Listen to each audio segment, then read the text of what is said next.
It's another Kids Day Sunday afternoon at PNC Park. The kids never leave empty-handed and always have a great time. And on the Family Fun Zone out on Federal Street, more fun to be had pregame. And the Pirates getting ready for a battle of their own as they take on the San Diego Padres in Game 3 of a three-game weekend set. Hi again, everybody, along with Bob Walk. I'm Tim Neverett. Pirates wrap up a 10-game homestand today. And, Bob, the numbers seem to be climbing a little bit. We're starting to see some progress offensively. Yeah, we look at the offensive numbers, and you would think, well, we should have more than just 4 wins on this homestand because the numbers all look, very solid. The problem with the offensive numbers, though, is that it really wasn't spread out evenly enough. We had a couple of games where we really put out, big run totals. They hit a lot of extra base hits. Need to spread them out a little bit, and hopefully we can do a little bit of that this afternoon. We need this win here going on the road. Good news today, Andrew McCutchen is back in the lineup after he made this catch last Sunday off the bat of Pedro Feliz of the Astros. Fell on his shoulder wrong, a mild strain of the AC joint. He's been working out all week, and yesterday came very close, and he is ready to go and is starting and atop the batting order today. Yeah, probably could have pinch run or something yesterday if he was needed, but they're being a little conservative with him. Get him back out there today. As I said, I think this is an important game for us to try to win. We want all of our weapons out there this afternoon, and he's one of our biggest. Thumbs up for Andrew McCutchen as he is back in the lineup. As far as the pitchers are concerned today, it's a big day for Brad Lincoln, the rookie right-hander. He'll face Wade LeBlanc of the Padres, but certainly Lincoln knows he's got to come out with a good performance. Yeah, he hasn't been pitching well of late. He needs to have a good one. LeBlanc has an excellent ERA, almost 100 innings pitched, but just 4 wins on the year. He hasn't been getting much run support. Lincoln will be pitching for the Pirates. Wade LeBlanc, the left-hander, for the San Diego Padres. It is another Kids Day Sunday. A lot of fun to be had at the ballpark. Pirates want to have some fun, too. Stand by. We'll be back. Let's go back.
Pittsburgh is brought to you by PNC. PNC for the achiever in us all. By Barrel Automotive. Barrel.com. Definitely worth the click. And by your Toyota dealer, where quality, dependability, and good MPG all come standard. Toyota, moving forward. PNC Park field looks great after absorbing a lot of rain all night and all morning long, with the tarp taken off about 35 minutes ago. And the temperature 77 degrees and clear skies behind all of the overcast clouds above us. And we should have no delays today. Bud Black, the skipper of the Padres, has his lineup looking like this. Leading off, Jerry Hairston Jr., Chris Denorfia on the road trip, hitting .294. He's got a home run and a double. He's driven in 3 runs. And Gonzalez, Headley, Torrey Alba with a 9-game hitting streak. Venable, Hairston, Everett Cabrera, the switch hitting shortstop, and Wade LeBlanc doing the pitching and hitting 9. Let's take a look at Lincoln's numbers. Since he's been called up, we've seen some flashes of what he is capable of, but it's time now to start seeing a little more consistency out of him. Start getting the ERA down in a more manageable area, try to get that into the 4s by the end of the season. But and the opponent batting average, that can't be above 300. He's got better stuff than that for sure. Behind Brad Lincoln in the outfield, Andrew McCutchen is back after missing 6 games. Millage goes back over to right, Tavita left. Alvarez, Cedeno, Walker, and Jones the infield. Eric Kratz doing the catching and completing the battery with Brad Lincoln doing the pitching. And we are just about set to get underway as Lincoln delivers the first pitch of the ball game high for ball 1. Good to see Andrew McCutchen back out there roaming center field. Yeah, we're very happy that it wasn't a serious type injury, like something with a collarbone or a bad separation of the shoulder, something like that, where he was going to miss a lot of time. We need him. He has a big impact on our team, that's for sure. 1-1 pitch from Lincoln. Foul ball, right side out of play, 1-2. Well, impact is right, and he hopes to make a big impact when he bats in the bottom half of the first inning at the top of the order. That's certainly one thing that the Pirates have missed, his speed and his ability to get on base, plus the fact he is one of the top hitters in the National League against left-handed pitching. And he will see a left-hander today in Wade LeBlanc. Jerry Hairston Jr., his brother Scott, playing left field. Hairston, 253, 7 homers, 37 runs knocked in. Had a hit and scored a run in last night's game.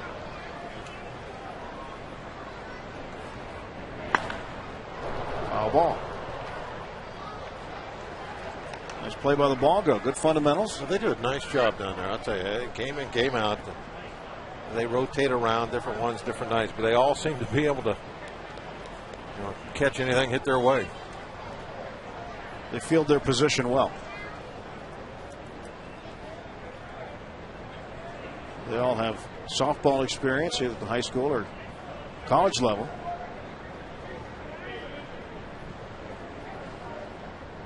One-two pitch. A little roller foul again. It's Jerry Hairston trying to hang in there. The Padres have taken the first 2 games of this series. This one got away last night. I think I talked about this in the open. This is a kind of an important win, I believe, for the Pirates. You're kind of surprised. Look at our offensive numbers that we have just got 4 wins so far on a 10-game homestand that's just about over. You would like to go 5-5 at least. A tough road trip ahead. Struck him out. 91 miles an hour for Brad Lincoln. One man is out. Let's take a look at our PNC achievement today. Delwyn Young, one of his numbers over the last 5 games as he filled in the outfield, starting in right field. With the absence of Andrew McCutchen, John Russell had to shake up the outfield a little bit, but DY did a good job. PNC achievement for the achiever in us all. Couple of home runs, drove in 7. Delwyn Young back on the bench today. Denorfia pops this one up. Neil Walker wants it. 2 men out. Good start for Lincoln. A couple of quick outs.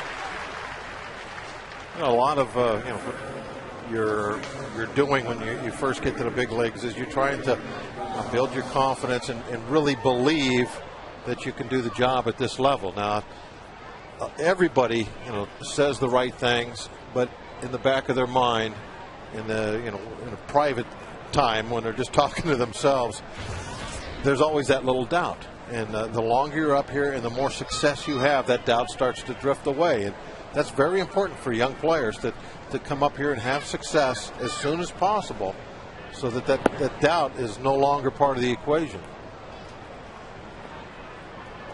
Lincoln pitching to Adrian Gonzalez, first baseman. And that's why I would love to see Lincoln get that ERA down in the 4s by the end of the season. And then when next season starts, next spring training, that doubt will be something that he doesn't have to worry about anymore. It won't be in his mind. He'll know that he can be a very successful big league pitcher. To left field, Tabata will handle it. And Lincoln gets the Padres in order in the top of the first inning. 1-2-3 goes San Diego. Brad Lincoln sitting him down. Pirates coming up next.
Suzuki, Andrew McCutchen, a welcome sight back at the top of the order. Tabata hitting second, and since the All-Star break, is hitting .375. Walker in the 3 spot. Jones batting cleanup. Pedro Alvarez, last innings Millage. Cedeno in the 7 spot. Eric Kratz hitting 8.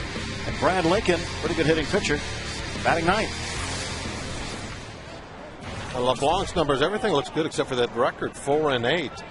But he's got almost 100 pitches at a 3.28 ERA. You would think he would have more than 4 wins. Not much run support, and that's a trend that hopefully will continue this afternoon. He does give up his share of hits and has a lot of base runners. Ball and a strike now to McCutchen. Definitely not like Latos, last night's pitcher, who's a big power guy, likes to get a lot of strikeouts. That won't be what they see from LeBlanc. 2-1. It's ironic that McCutchen's average against the Padres is the exact same average he has against left-handed pitching, .375. And it's 3-1.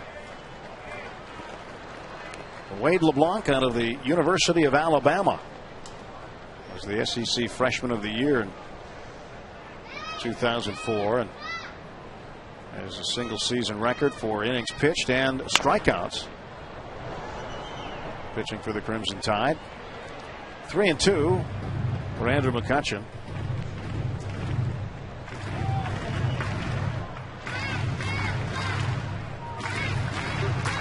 Everybody will really be watching McCutchen every time he swings the bat, like on that last pitch.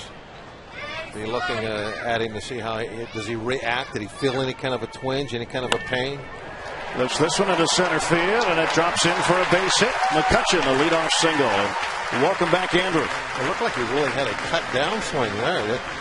very under control. Real short, right to the ball, not a big fall through, just punch the ball. Look at the follow through. It just kind of stops right there. Gets the hand off the bat. Almost like a tennis serve or a tennis, like if he was a left-handed tennis player hitting a backhand. Slapping it out into center field. Not going to hurt the shoulder with that. Tabata runs up to bunt, fouls it back. Jose had a home run last night, his second as a big leaguer.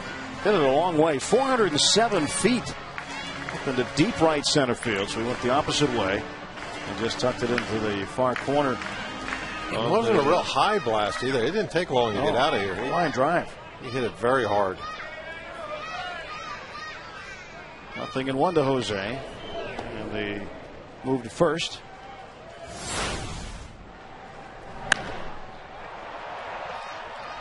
Just got it into the edge of the stands that are over the National League scoreboard, the Clemente wall. And, he likes his guns.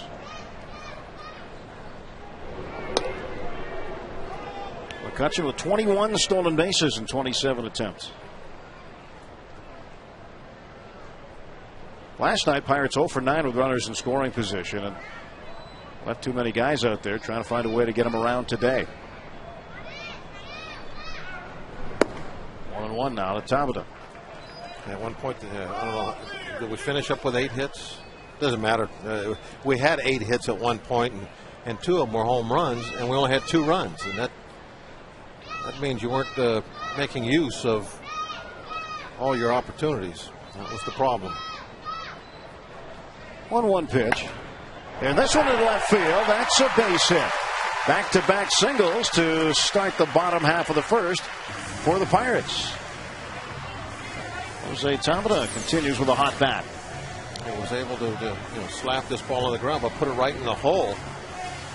Sometimes, when you're going good like Tabata is, it's not always that you're just smoking everything, but you're getting some good fortune. See, he hits right on the top of that ball. He rolls his wrists over. Put the ball on the ground, but it was perfectly in the hole. Saw that thanks to our AGH cam. Neil Walker batting right-handed with 2 on and nobody out. Pirates need to strike here in the first inning. Pitch. That misses.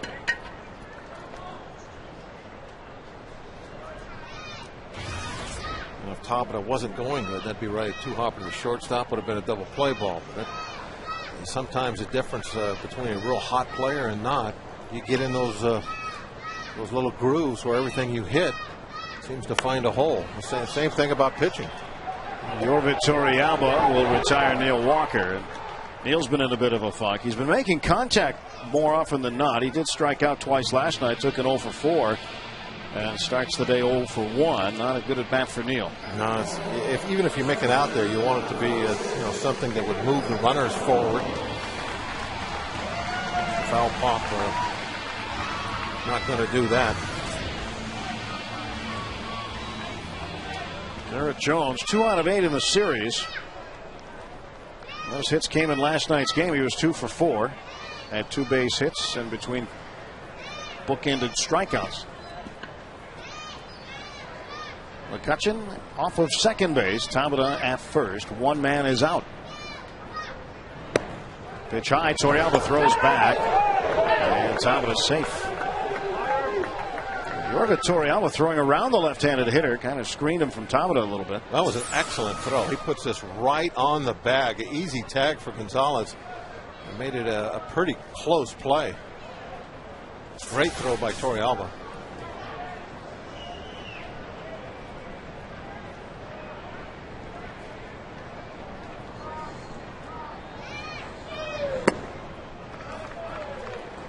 Two 2-0 now. Take a look at this play again. Look at the location on the throw, how quick the tag got down. And that was a bang play. Might even have caught a break on that call. Yeah, I think if you see that, if he calls him out and you go back and look at that, that's a real 50-50. Sometimes you're going to get that, sometimes you're not. Jones way ahead now, 3 balls and no strikes. He's sitting pretty at the plate right now with 1 out, 2 on. That's a set play, though. Torrealba has a sign with Gonzalez, or vice versa, that they know that he's going to come down there. As soon as that ball gets to the hitting zone, Gonzalez breaks to the bag. He can't wait until he sees Torrealba come up out of his crouch. He's got to go before that, or he would never get there. Adrian Gonzalez, picked by the Florida Marlins, #1 pick by the Marlins, and sent to Texas, and then eventually to San Diego. And Jones lifts this one up in the air to right. Venable circling around it. He'll make the catch, and nobody's able to move up.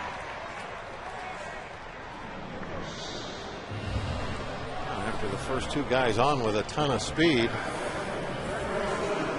now it looks like LeBlanc only 1 out away from getting out of the inning with no damage.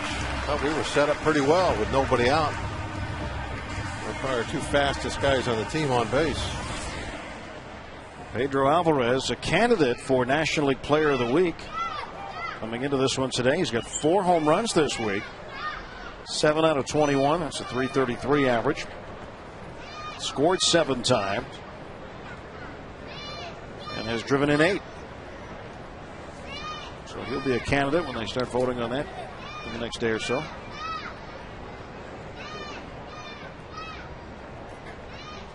Two on and 2 out. Bottom half of the first inning, and Pedro Alvarez facing Wade LeBlanc. Left-handed deals. Gets a strike.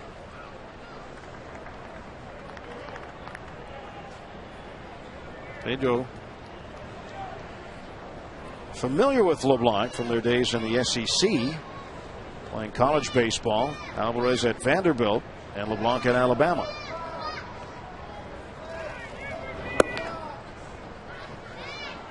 LeBlanc was there until 2006 and Pedro until 2008, so they did cross paths.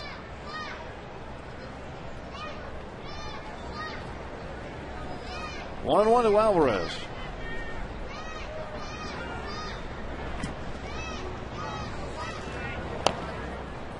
Now it's 1-2. Well, LeBlanc doesn't seem like a hard thrower, just a guy who throws strikes. Yeah, there's nothing special about what he throws. You see a lot of left-handers in the league, same type deal. Stuff-wise, Randy Wolf a little bit, maybe. Yeah. Here is the 1-2 pitch. And Pedro strikes out, and the Pirates strand 2 after getting back-to-back singles to lead off the inning. On to the second. No score.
Just above the deck out there in left field last night. That's where Bob and Greg were.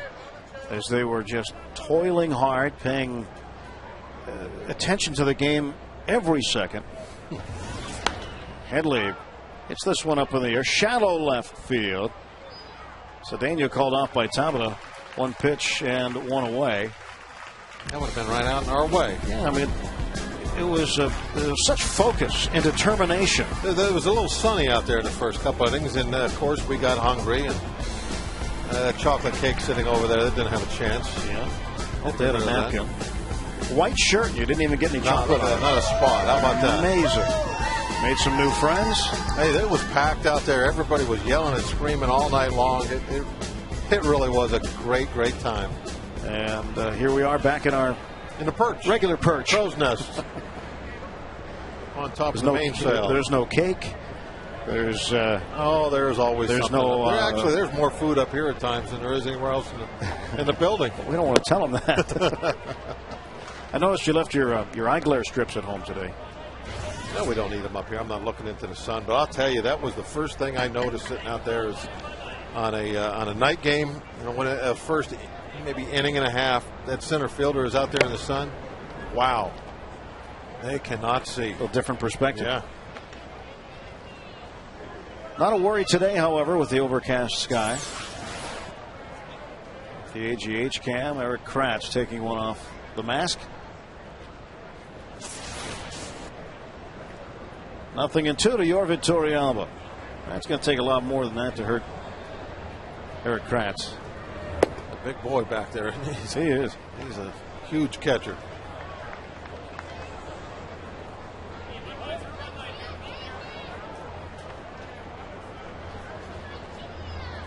Kratz signed down, and Lincoln delivers 1-2.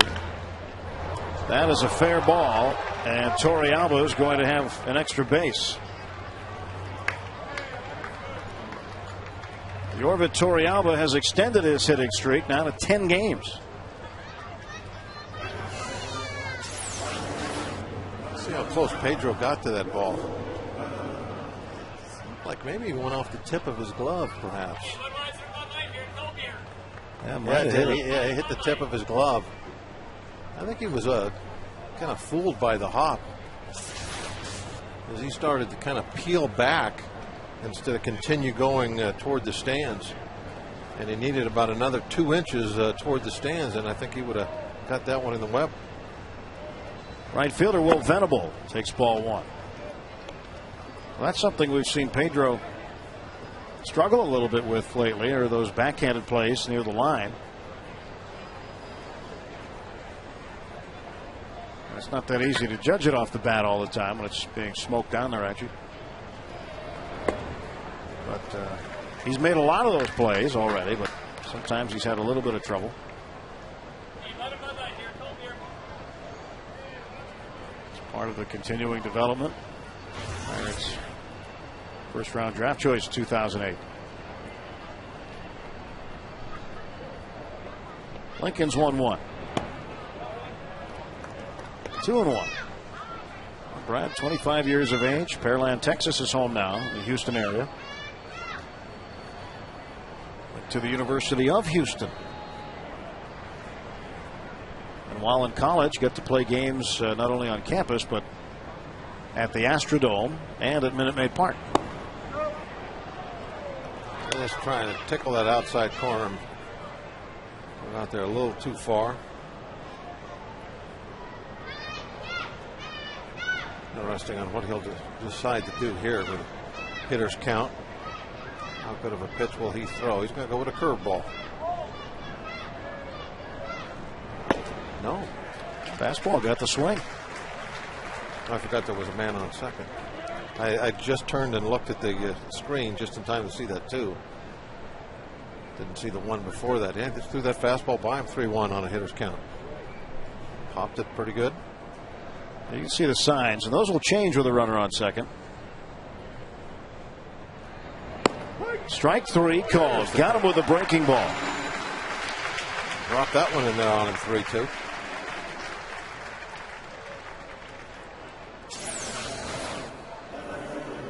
You can see the spin on that ball. AGH cam makes it possible to really tell how the curveball breaks because it has that overspin. The ball just comes right down toward the ground as it gets toward home plate.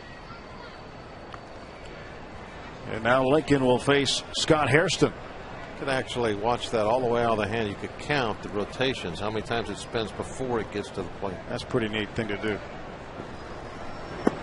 Somebody told me one time that the ball only spins like 12, 13 times on the way in. I would have guessed that it was more than that. Does that sound right to you? On a curveball? On anything. Curveball, fastball. Fastball would be probably the most rotations. Yeah, because of the way you hold it across the seams and come down on it. You're forcing more revolutions when you snap down on the ball. But I would think when you throw a slider, you get more than you would on a big looping sweeping curve, wouldn't you? Because you're putting more force on the spin, and therefore it would revolve quicker. I don't know. I think the fastball is going to be the most spin. Popped up to McCutchen. That takes care of that. And Torrealba is stranded after an inning and a half, still scoreless at PNC Park.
And today, the inductions, the Hawk, Andre Dawson, Whitey Herzog, and Doug Harvey. John Miller, broadcaster with the Giants and network television, getting the Ford Frick Award today. Oh, Bobby, come across all three of those guys.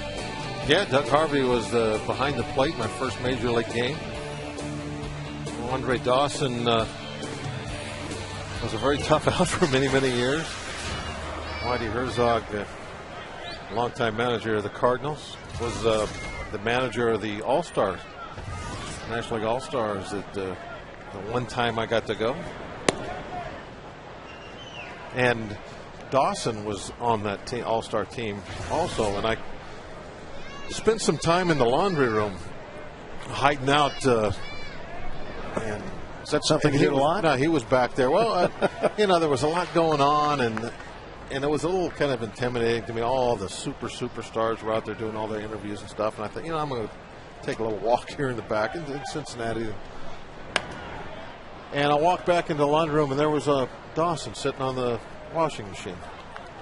And so we started talking, and I was always a little intimidated.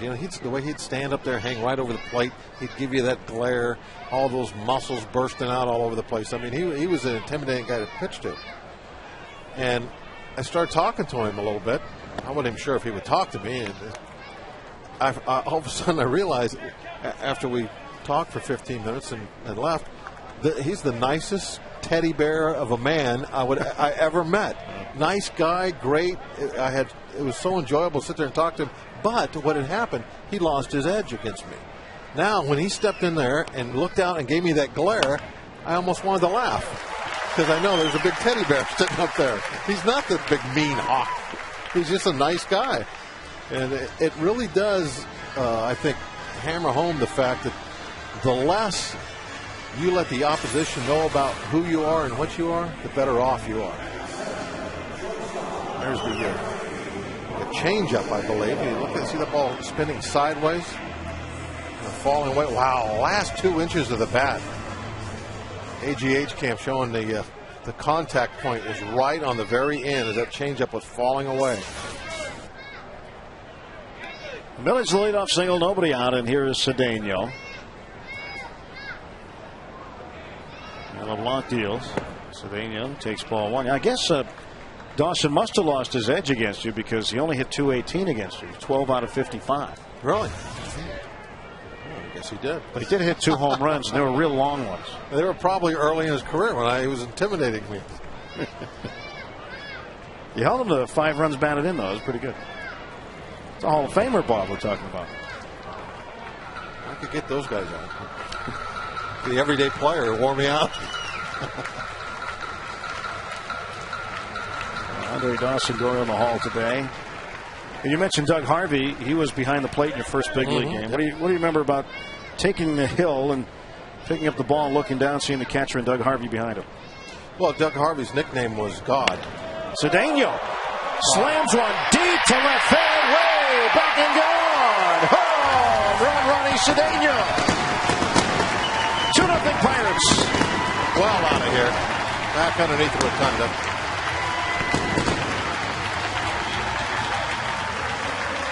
I mean, it's just a little glimpse of what Ronnie is capable of doing. He's got that kind of pop in the bat. It will leap off at times.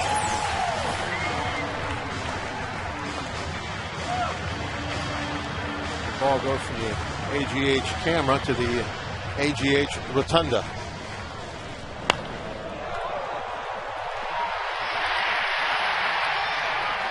Cedeno, home run number 5, and we talk about it often. He's got that pop in his bat. Occasionally, that's what you're going to get from Ronnie. Eric Kratz swinging. Skies this one to right field. Venable's got it for the out, 1 away. Rob King and I were talking about Ronnie during the pregame show, and really an important last couple of months for the team and for him personally, because he's now starting to show us that consistency that we want to see from him. The athleticism, everything is there. You know that he can be a very, very good big league shortstop and a big contributor on offense as well for a middle of the lineup or middle of the infield player. That'll bring up Brad Lincoln. If he can put it together the last couple of months, really get consistent, that'll be one less spot that Neil Huntington has to consider about what he needs to do in the wintertime. The shortstop, that position could be filled and not having to worry about it. Looking to get some organizational depth. You look down at AAA, Argenis Diaz is a player they like.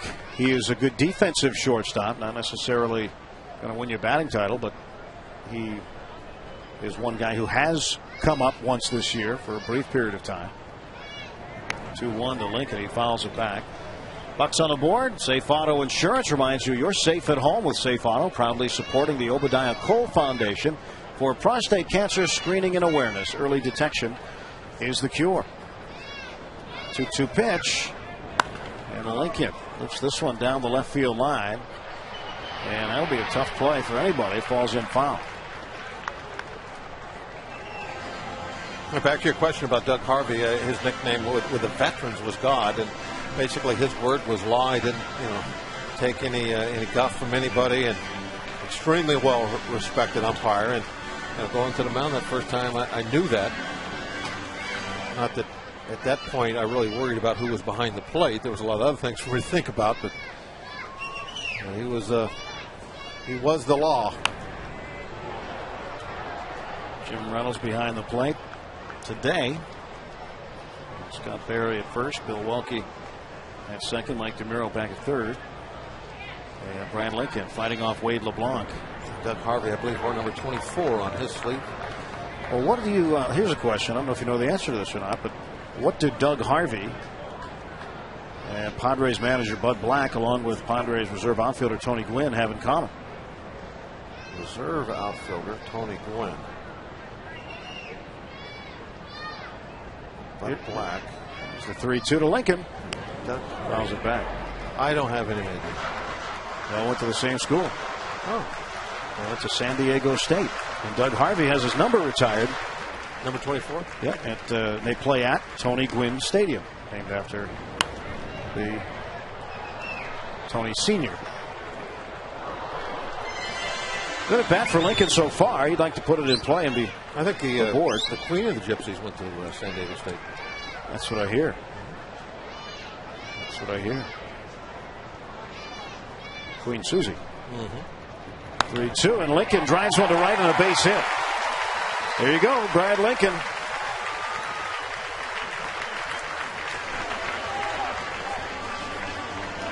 Lincoln was an all-conference designated hitter in Conference USA, as well as a pitcher at the University of Houston. If the pitching gets to where it catches up with his hitting, he'll be looking great, just like that shot. Like those pitchers that can hit. They can really help themselves out. Back to the top of the order, Andrew McCutchen with one out. Take a strike. In Lincoln's case, if he's pitching against somebody that is a poor hitter, it's like we have an extra man in our lineup. They're playing with 8, we're playing with 9. Now, that's got to pay dividends over the course of the season.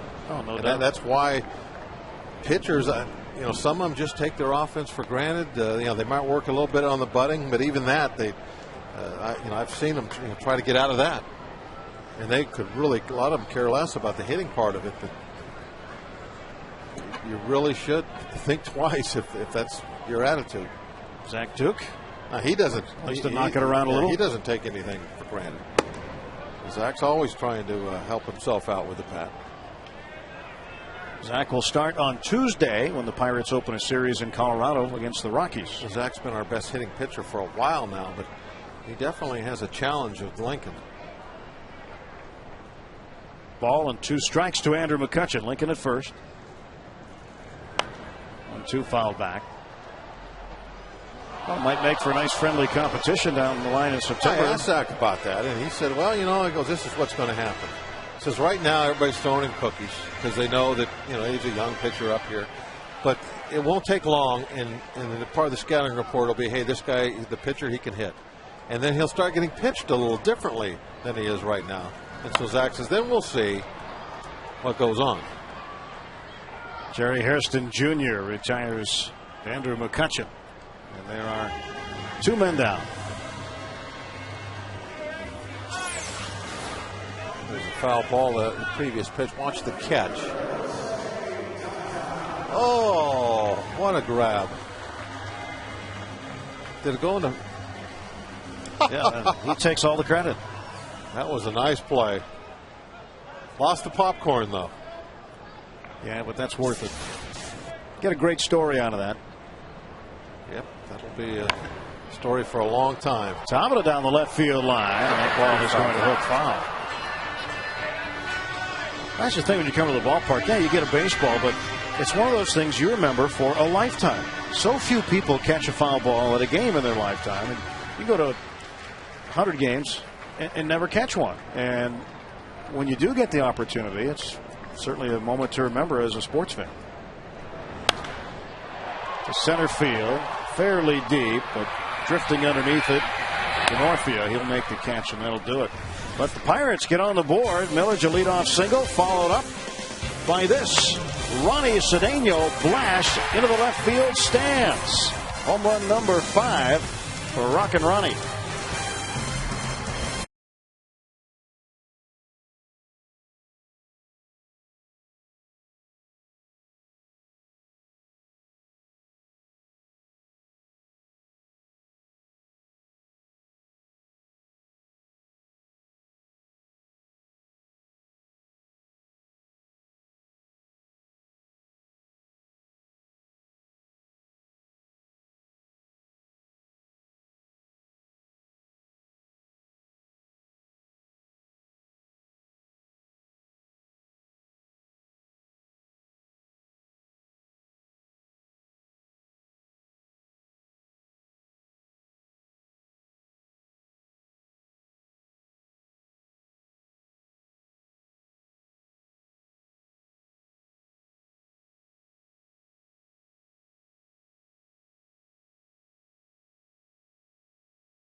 Well, the parrot's got a new friend, a junior parrot who's learning how to limber up, and I guess that's a parrot in training.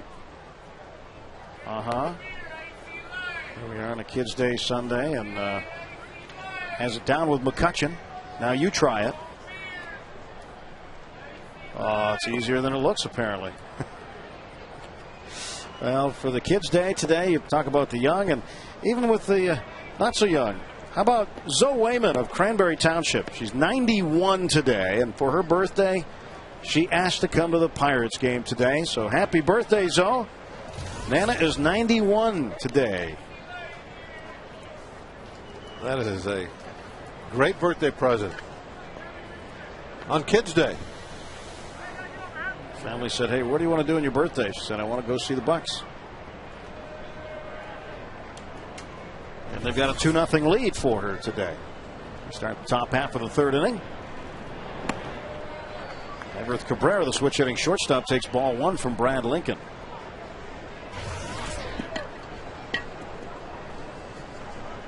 He has had 2 hits in the series. Both of them have been key hits.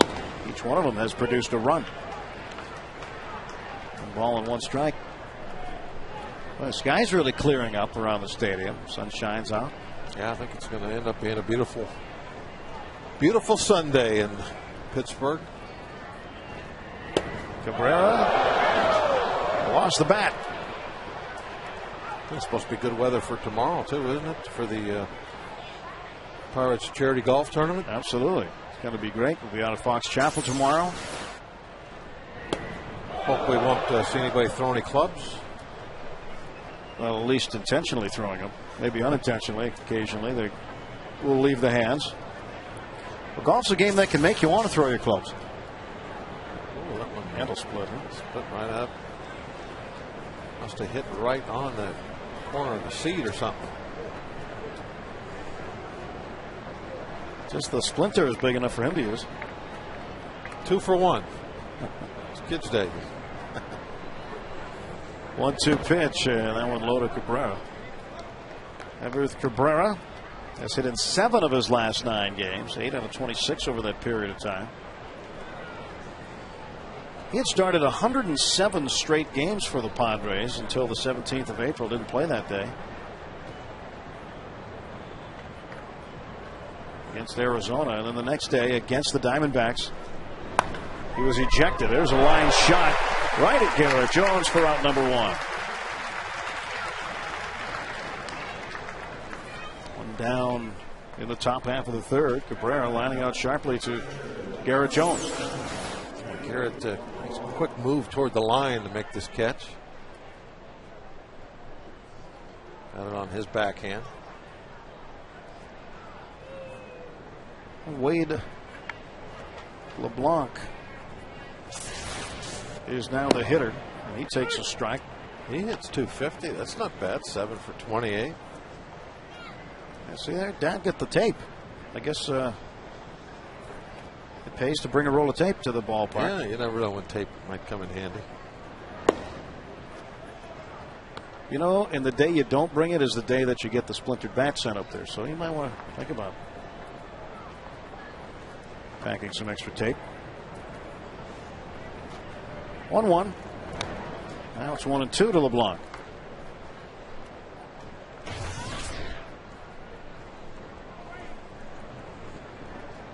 I'm wondering if somebody in the Padre dugout threw that tape up to him. Yeah, I think that was Padre tape.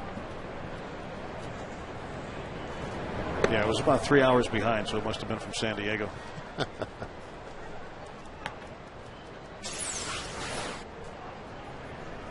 Well, Brad Lincoln caught a spike. Yeah, he stubbed his toe on that delivery.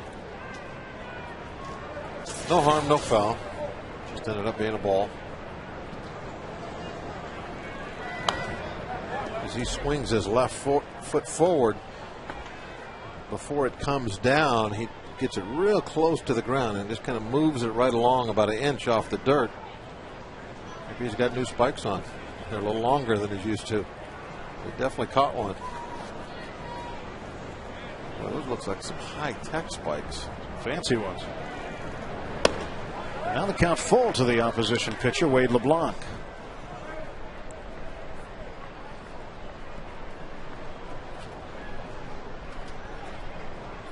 Very fancy. Line drive and a base hit. 8th hit of the year for LeBlanc. He earned it. 8 for 29 now. It's like he can hit a little bit too.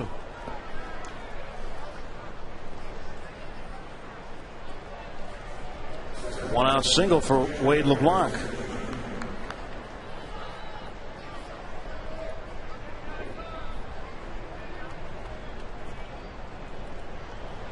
Who doesn't have one of those at the ballpark now? Is that just a normal smartphone, or is that one of them i-somethings? The I something? Yeah. So I can't keep up with them. They're so advanced. Every time we turn around, there's a new G4, G5, G20 Summit. There's something that's new all the time.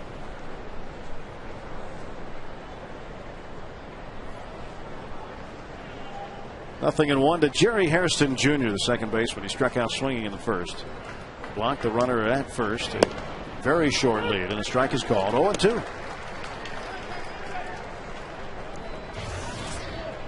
Hairston and his brother Scott on this team. Edgar Gonzalez played with Adrian Gonzalez last year, and in a game in San Diego, talking about brothers, Edgar and Adrian homered in the same game. This was when Adam and Andy LaRoche were on the team at the same time. Adam LaRoche had homered, and there were some people hoping that Andy would as well. This one behind third. That's going to be a tough play. It drops in no man's land. A base hit with eyes for Jerry Hairston. Lincoln getting that throw. He's standing right on the third base bag. Going to take a look at the ball going out there. Left fielder Talbot is not in view. He was swung out toward left center a little bit. He can't make that play.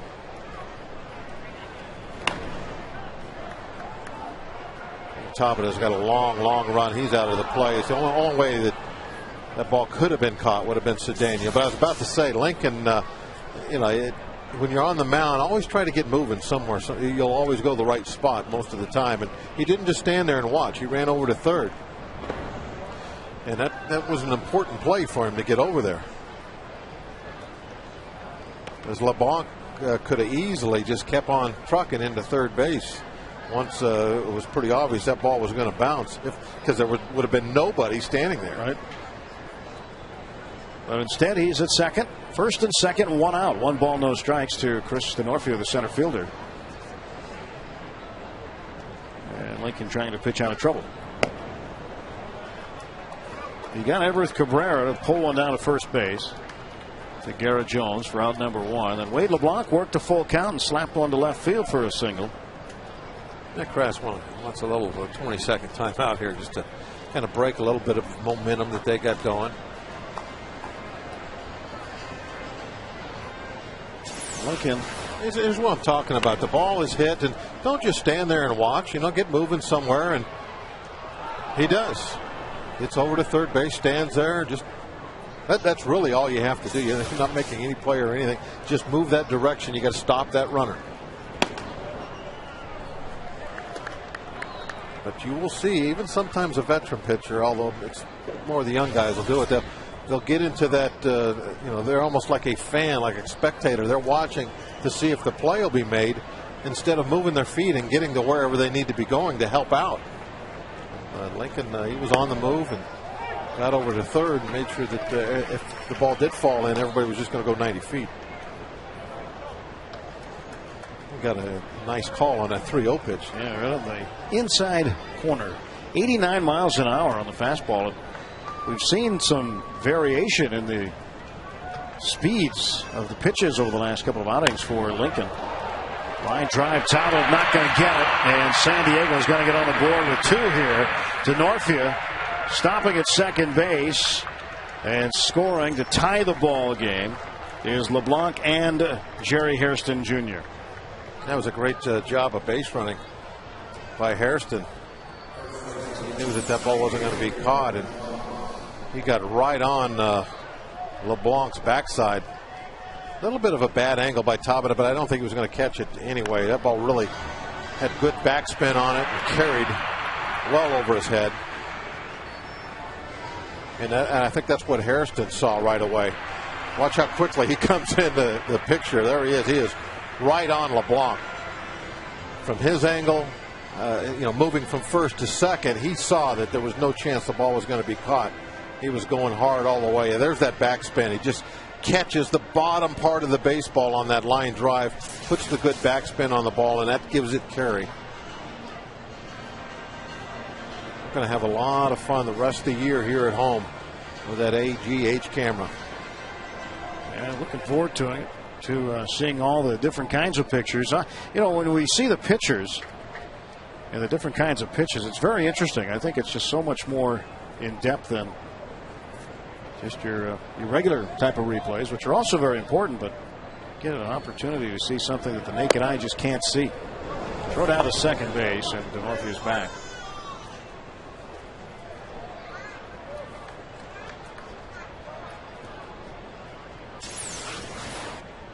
This throw kind of took a little while to develop. It was a tough pitch way to throw on, and Krantz had to do it from his knees. Adrian Gonzalez pulls this one deep to right field. It is gone. Home run. Adrian Gonzalez, and now the Padres lead it 4-2 as Gonzalez has smacked his 21st homer of the year. And he's the guy that you can't let beat you in this club. You look up and down the lineup.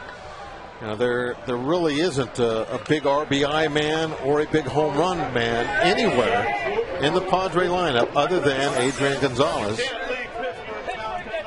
And that was just a poor pitch. That's middle of the plate, belt high. Maybe not a poor pitch, but very poor location. Sweet swing by Gonzalez. RBIs 63 and 64 for Gonzalez. He was now 1 for 2 today, but 4 runs in with 1 out. This is after getting the first man out, Cabrera.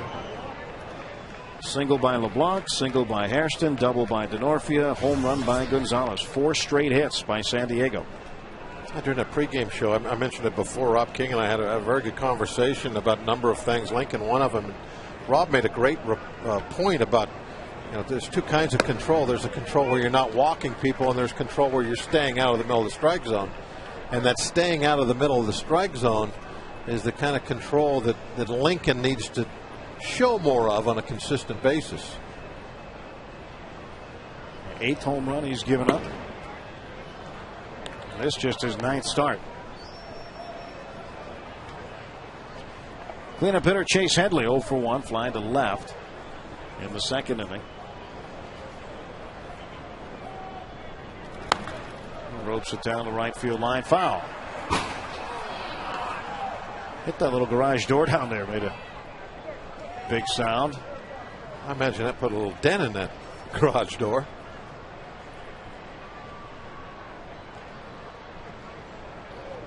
Two and 2 to Headley. Switch hitter batting left. 3-2. You think of the last outing for Lincoln. Pirates got 9 runs for him in the first, and he came out and pitched like he had a 9-run lead instead of what he says he needs to do, and that's pitch like it's a scoreless game. To left center field, ranging over McCutcheon. He's got it. That's out number 2.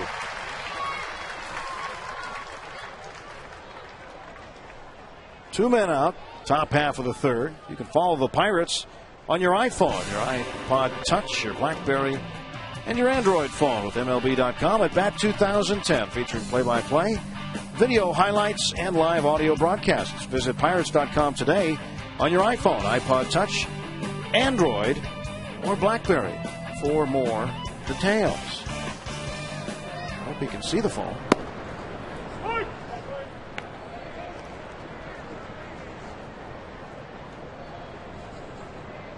No balls, 1 strike to Yorvie Torrealba, and a double in the second.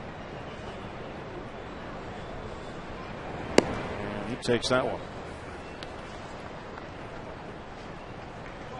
Torrealba with a 10-game hitting streak. I think Lincoln's velocity might be down a little bit today. At 91 on that last pitch, I haven't watched all of them, but the ones I've seen fastballs, he's been in an 89 to 91 range, which is a little lower than he's capable of. Yeah, we've seen him up around 94, 95. There's the range. Yeah, the 69, that's the breaking balls. But I think 89, 91 has been the fastballs.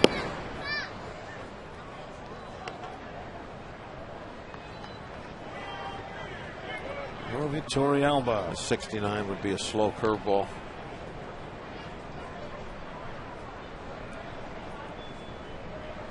(3-1) to Torrealba. Popped up foul and out of play.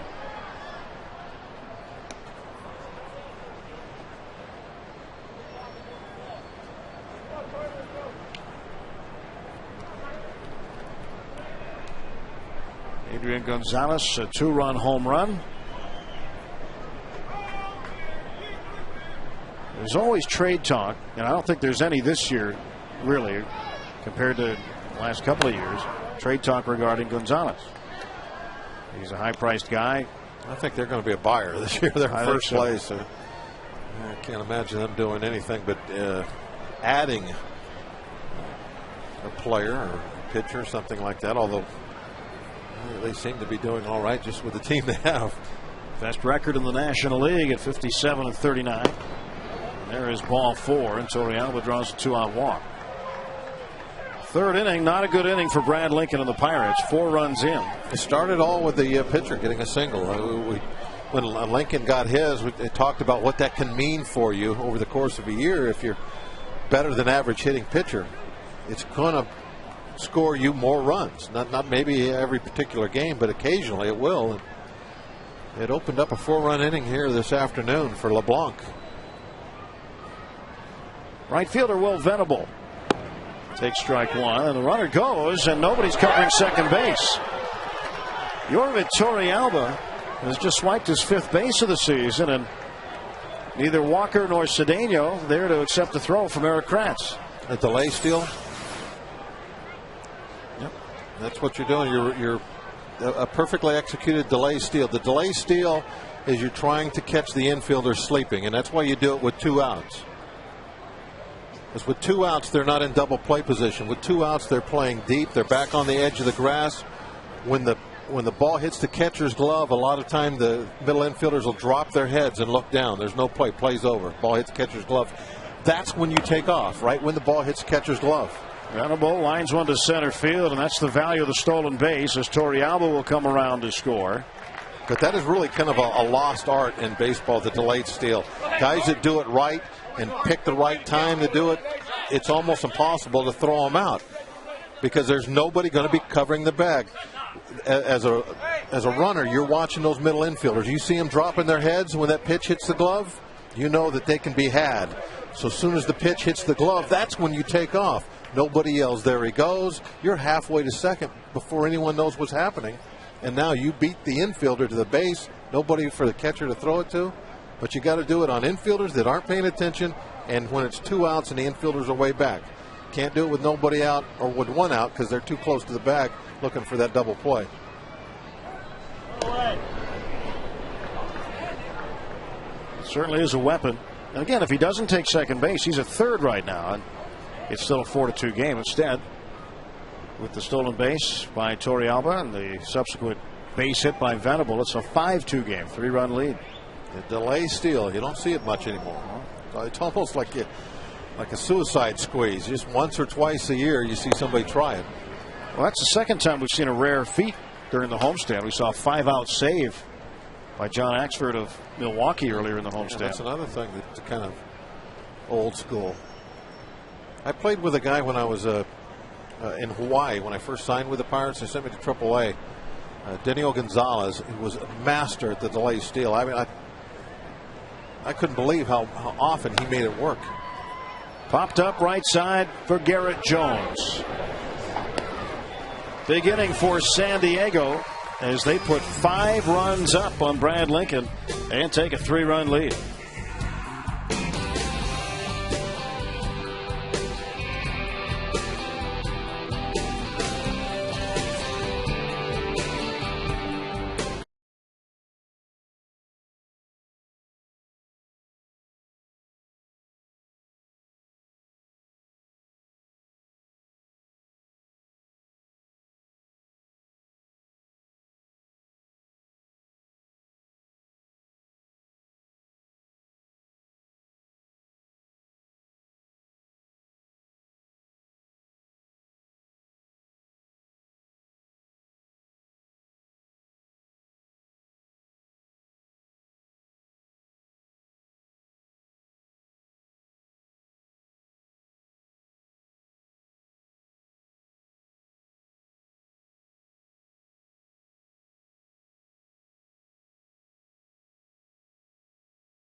talking to Tabata maybe about that angle he took in the outfield. We mentioned it earlier. I don't know if the ball could have been caught or not, but he definitely broke sideways first couple of steps before he curled back and the ball got over his head. But you can see Varsho was explaining something to Jose about his break, the way it should have been. On the double by Denorfia. And Neil Walker check swing right into the glove of Gonzalez. Quickly one away. That's kind of how it's gone for Neil over the last couple of games. He's 0 for 2 today. And we'll see it in real speed. The top of the play. Watch his break if we can see it. It almost like he is running straight toward McCutcheon and then has to peel back. If you traced it, it would be shaped like a banana. And of course, always, ideally, you want a straight line going to where that ball is going to land. But hey, it's not like it's voice activated out there. It's not easy. Right. The ball was hit well. It carried well. No balls and 1 strike to Jones on the outside corner for a called strike. 0-2. Wade LeBlanc looking at a 3-run lead. 5 runs on the board for San Diego. And LeBlanc, the lefty, getting his sign from Torrealba, the pitch. Off speed, and that one is into the glove of Gonzalez. So the defense getting it done for San Diego, but offensively, Padres don't normally get it done behind Wade LeBlanc. Look at that, as far as the run support goes. He's not used to having 5 runs in the first 3 innings for him. But that's why he's 4-8 with a 3.2 ERA. Hasn't been getting any help. I mean, that'll win you a lot of games most of the time. 3.2 ERA with any kind of run support, but not that. Pedro Alvarez went down swinging in the first inning. Takes one on the inside part of the plate. Guess if you were Bob Gibson or something, 3-2 would be all right. That was good enough for Gibson. Yeah.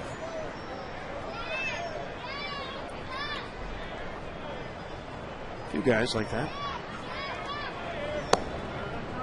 There's that breaking ball outside to Alvarez that he's going to see a lot of from left-handed hitters. I guess you have to learn the plate discipline to either hit it when it's in the right spot or let that one go and not chase it. 2-2 to Pedro. That kind of run support, I'd have been 10 and 200. 3 runs. What are you supposed to do with that? You couldn't help your own cause with the bat? Only once ever. Yeah, Matt Latos, who pitched last night, has as many career home runs as you do. Yep.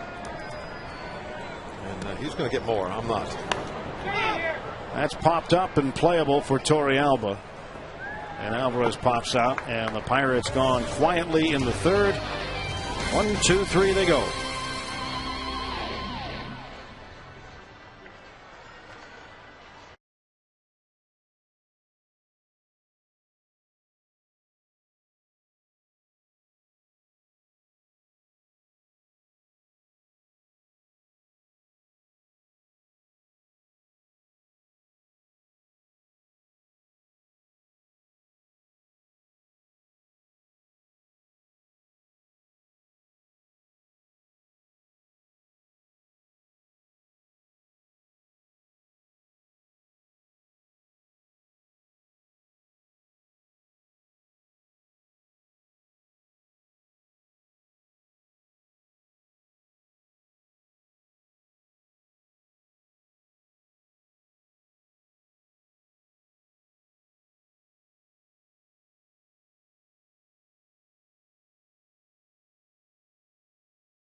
Outstanding pictures from the AGH cam today, bringing you many of the sights from around PNC Park. And Brad Lincoln taking the hill on the top of the fourth, down 5-2.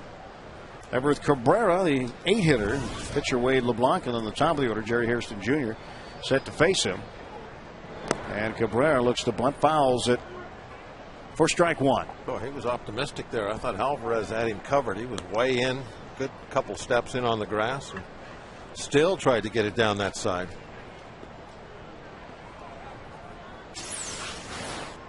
Look where he was. He was still confident he was going to be able to bunt for a hit with Pedro in tight.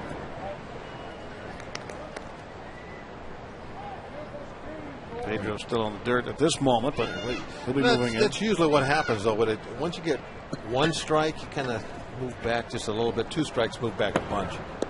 Yeah, he'll go back at least 3 or 4 steps behind the baseline now with 2 strikes on Cabrera.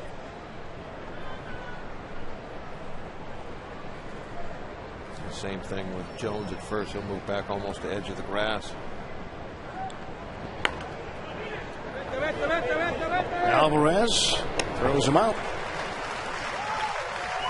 1 down here in the top half of the 4th inning as Cabrera grounds out to Pedro Alvarez. That's why you move back. Gives you that range. He's in tight there. Then Cedeno is going to have to come over, make a tough backhand play in the hole with a fast guy. But you move back a little, gives you some range. You can cut in front of him. A lot easier play for you as a third baseman.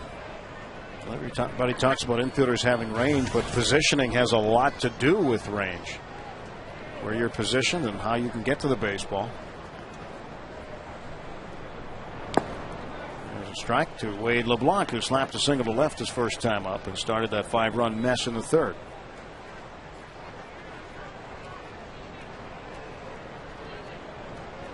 Outfield way around toward left center. Very shallow in left is Tabata. And ball goes that way, and LeBlanc is now 2 for 2. And this might be a 2-base hit. No, LeBlanc is going to take a big turn and stay at first. Tabata is shallow. He's cheating toward the foul line with a left-hand hitting pitcher up, and was able to cut that one off, keep it out of the corner. When LeBlanc makes contact right now as he sees that ball going down the line, he's thinking oh heck, I got a double. But watch how fast Tabata is all over it.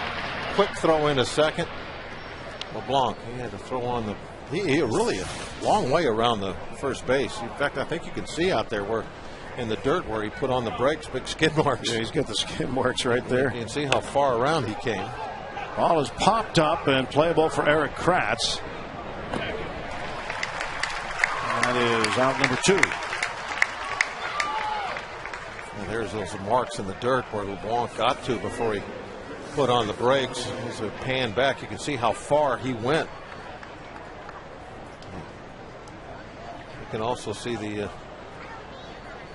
hoof prints. There he goes, second 2. I got a double here. Oh no, I don't. You don't need to be a tracker to know where he's been.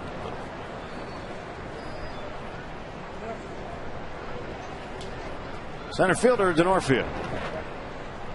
Kratz keeps it in front. Did you ever notice when Eric Kratz has a foul ball hit behind the plate, how far he throws that mask? He throws the mask more violently away than any catch I've ever seen. I mean, he doesn't throw it like a frisbee. He throws it the other direction. You know, a frisbee would kind of give it the backhand flip. Yeah, he actually throws the mask like he's, I don't know, throwing a discus. Yeah, or I don't know, one of those Chinese Death Stars. You know, well, see in the kung fu movies. If it hits you, it might feel like see in the kung fu movies. He fires that mask away. If I'm the umpire, I gotta be aware of not being in front of him on a foul pop. McCutcheon got it in the back pocket. Nothing across, 1 hit and 1 left through 3.5. Padres leading at 5-2.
Bob Walk, Tim Neverett.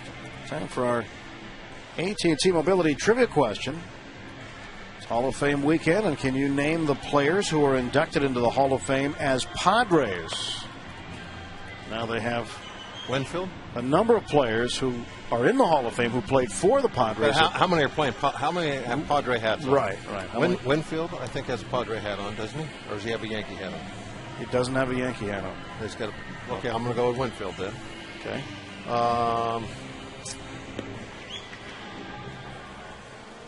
Let's see. Gwynn. That one should be easy. I got two guesses. Are we guessing the players or the number? Well, the players. I mean, you want to know the number of players and who they are.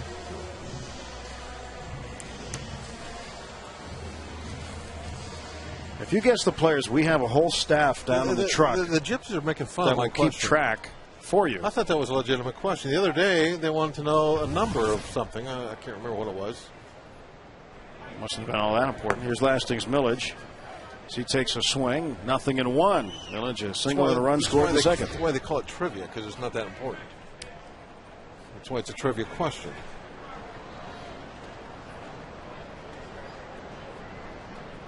Oh, 1 slap foul.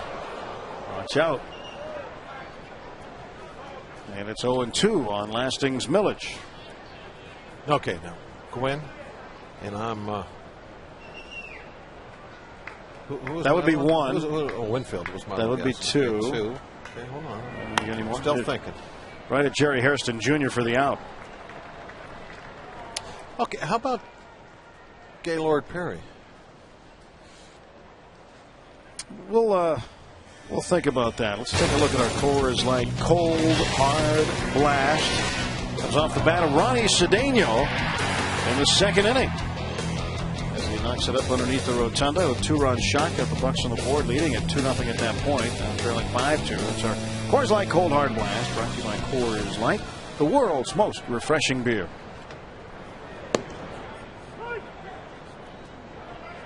Strike is called to Cedeno.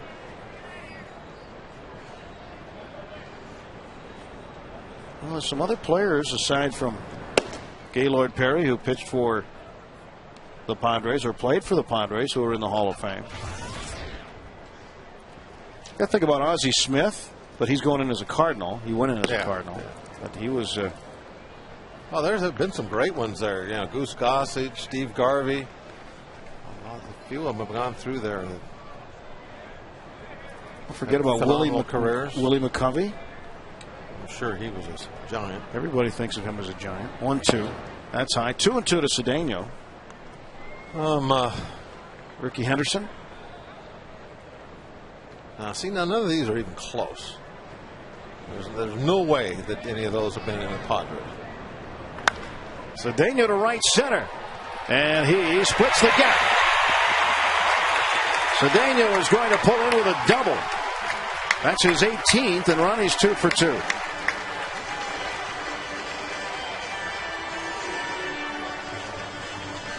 Ronnie keeps swinging that hot bat.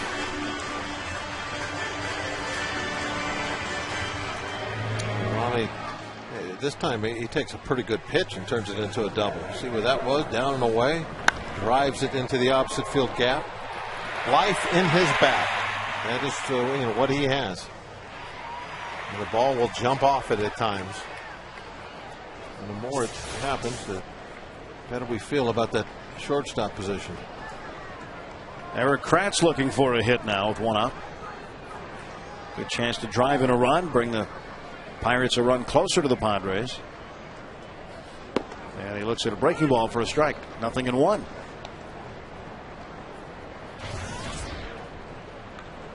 Not Raleigh Fingers. You mentioned Raleigh Fingers. He pitched for the Padres. Yeah, but there's no way, again, he's going to go in as a Padre. It's just not going to happen. There's a lot of guys that are in that category, but they're not going to have the Padre hat on when they go in there. I think I'm going to stick with my 3. I'm going to go with Winfield, Gwynn, and as a wild card, I'm going to go with Gaylord. Gaylord had so many different hats, but I'm pretty sure he won one of his Cy Youngs. He won Cy Young in both leagues. He won one of them, I believe, as a Padre. 1-2 to Kratz. Well, I'm going to go against you. All right, who are you going with? I'm just going to take the easy conservative route. I'm going to say Tony Gwynn and Dave Winfield. That's it. Oh, you don't want to go out on a limb with the other? No, I'm going to go with the 2.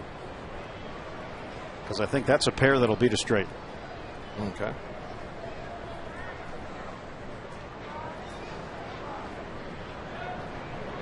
One-two pitch popped up. Terry Hairston Jr. underneath it. 2 away. You got that ball in a little bit on Kratz, it looked like. And, you know, when you're a left-hander that doesn't throw hard, that doesn't mean you can't come inside. In fact, it means you have to come inside. You have to keep those right-hand hitters honest. Makes your change-up that much better. And by come inside, I don't mean like try to knock guys off the plate, come inside. I mean come inside for a strike so that they have to do something about it. They have to change their approach, change their swing to account for the fact that you will throw fastball strikes on the inside corner to them. Lincoln lines it into left field off the glove of Headley. Cedeno's going to get away to him. Here comes the throw. Safe! Slid under the tag. An RBI single for Brad Lincoln. That's 5-3. You know, if Headley doesn't touch that ball, I don't think that they can, that Beasley will send Cedeno, but because Headley was able to slow it down enough, then that gave him an opportunity to go ahead and roll the dice and try to score. With Lincoln up, left fielder's right on top of that. If that ball's not slowed down, he's out. Good call by the umpire.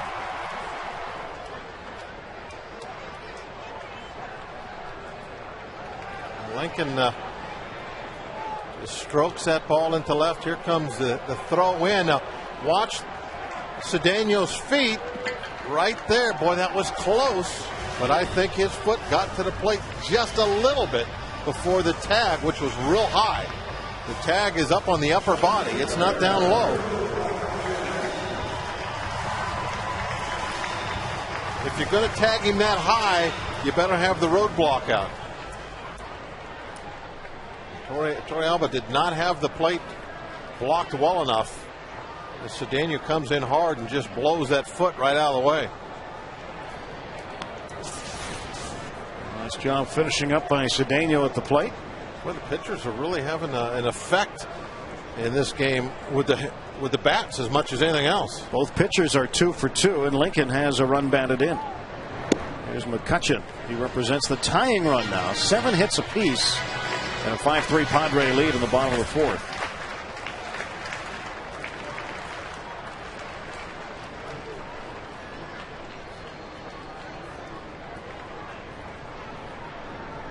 There's the 1-0. And this one is towards second base. Hairston will get the force at second, and that'll take care of that. But a run comes in on 2 hits. A man left. We'll head to the 5th. Pirates get a run closer.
Berg is brought to you by AT&T. Rethink possible. And by Day Automotive. We're going to make your day. It's a nice day out on the Allegheny River. See the professor and Marianne in the back of the boat there. Our trivia question from AT&T. Can you name the players who were inducted into the Hall of Fame as Padres? Bob said there were 3. I said there were 2. Who were they? There were 2. Winfield 2001 and Tony Gwynn. Gwynn is an easy one, so really that's the one answer there. Kids Day, Sunday. They're having a great day, aren't they? Yeah, pretty cool shades. Saying, what are you looking at?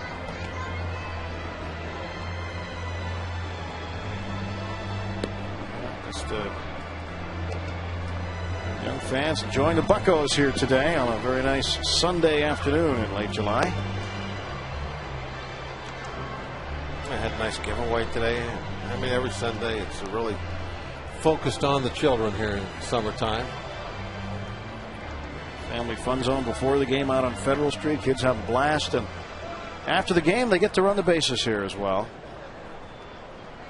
There's always a good giveaway on a Kids Day Sunday. The youngsters enjoying the Buccos. They trail the Padres by 2, however, as we start the top half of the 5th inning. And Brad Lincoln facing Adrian Gonzalez. Gonzalez 1 for 2, a 2-run home run in the 3rd inning. His 21st, and he bangs one toward Neil Walker. The shift is on from right field. Walker throws him out.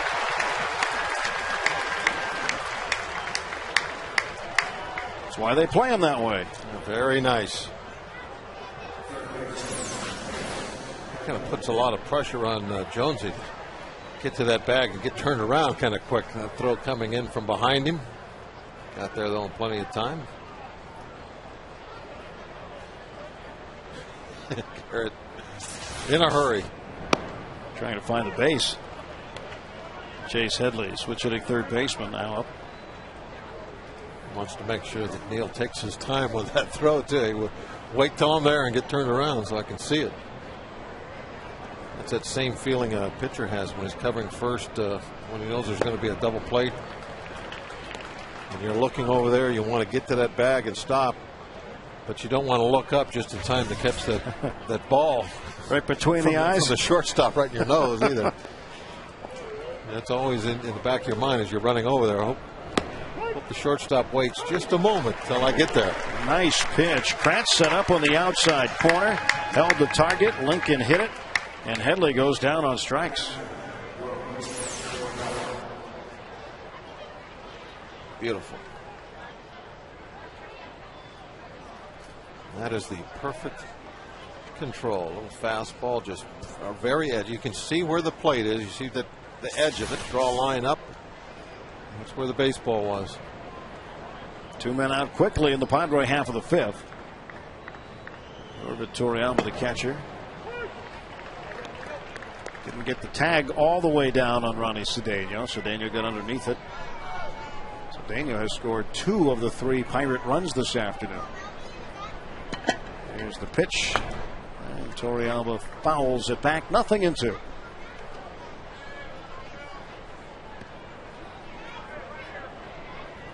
Yorvit Torrealba, a couple of seasons ago, was going to move from the Colorado Rockies to the New York Mets. Went to the Mets, didn't pass his physical. They sent him back to Colorado. Not sure why he didn't pass it, but it wasn't up to what the Mets were looking for. It didn't work out for him, and ended up spending another season with the Rockies, and now enjoying his time with the first place Padres. Way upstairs. Just a slow breaking ball, and he had a little extra time to get out of the way of. There's a curveball that just did not move. So he could be like a turtle. Get down in that shell where that ball collected him in the side of the dome.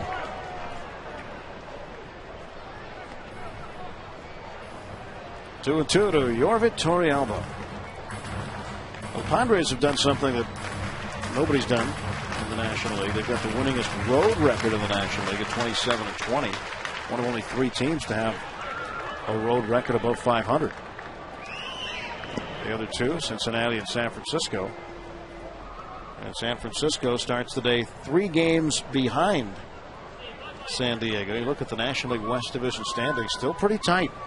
Los Angeles 6 back, Colorado 6.5.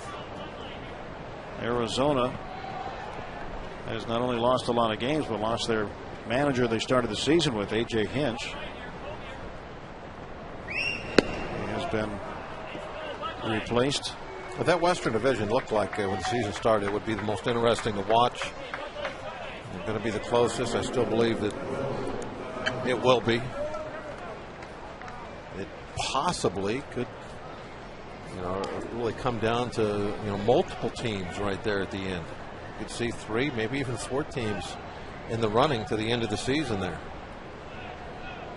Yeah, it's an interesting division. A lot of pitching out in that division, except for the team at the bottom, Arizona. And the Diamondbacks, and they may be on the verge of dealing Dan Herron to the Yankees. It's one of the rumors, and this is rumor time in baseball, the end of July. They're all over the place. This is the 2-week period from the middle of July to the trading deadline. Venable to left field, going back, Tabata. He makes the catch. And the Padres are done in the 5th. Tabata will lead it off. Walker and Jones to follow.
Friends at Day Automotive, July 25th, 1960. The Pirates defeat the Cardinals 4-2 in St. Louis and take a half-game lead over the Braves. They would remain in the lead for the rest of the season.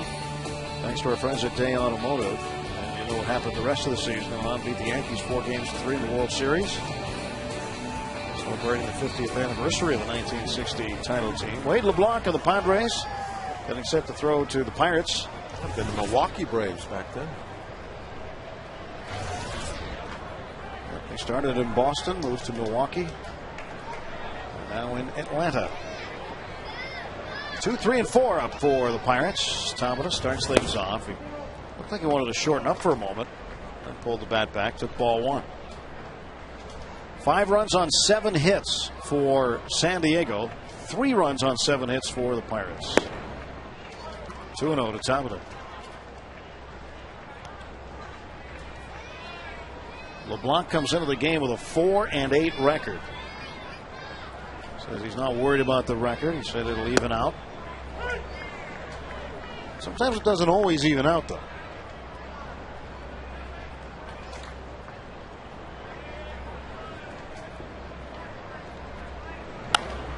2-1, tapped over the mound. LeBlanc got a piece of it, and that'll be a base hit. A couple of deflections have gone well for us this point.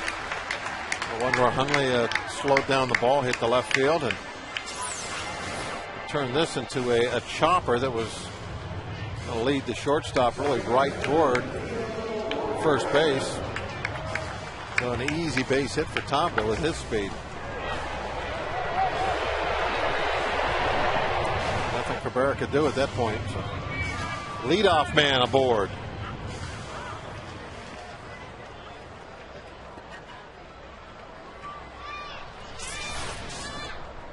Everett Cabrera. And Walker to Cabrera, Hairston, Gonzalez, double play.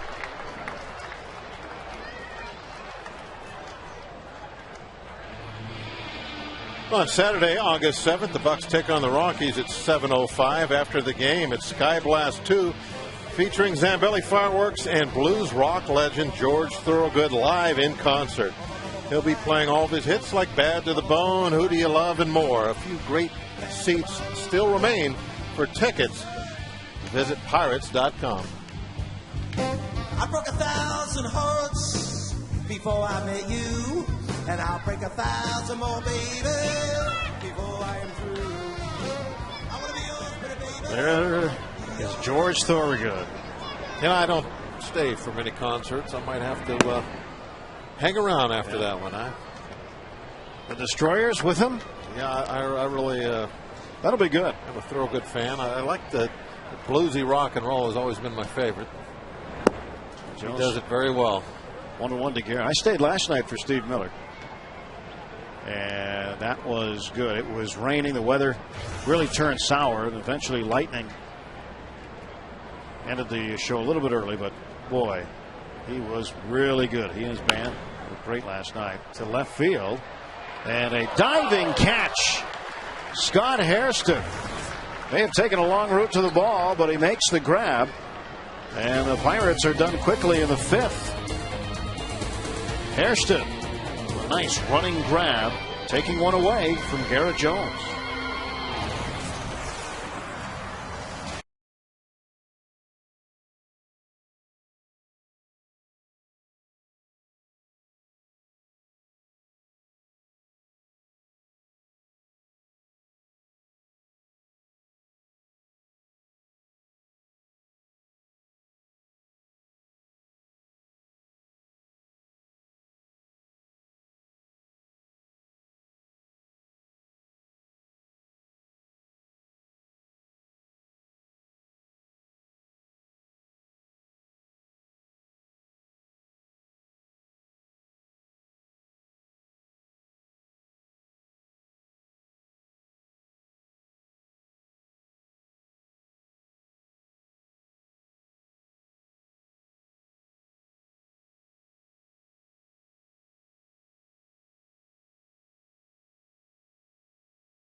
Due up against Brad Lincoln in a 5-3 ball game on this Sunday afternoon. Final game of a 10-game homestand.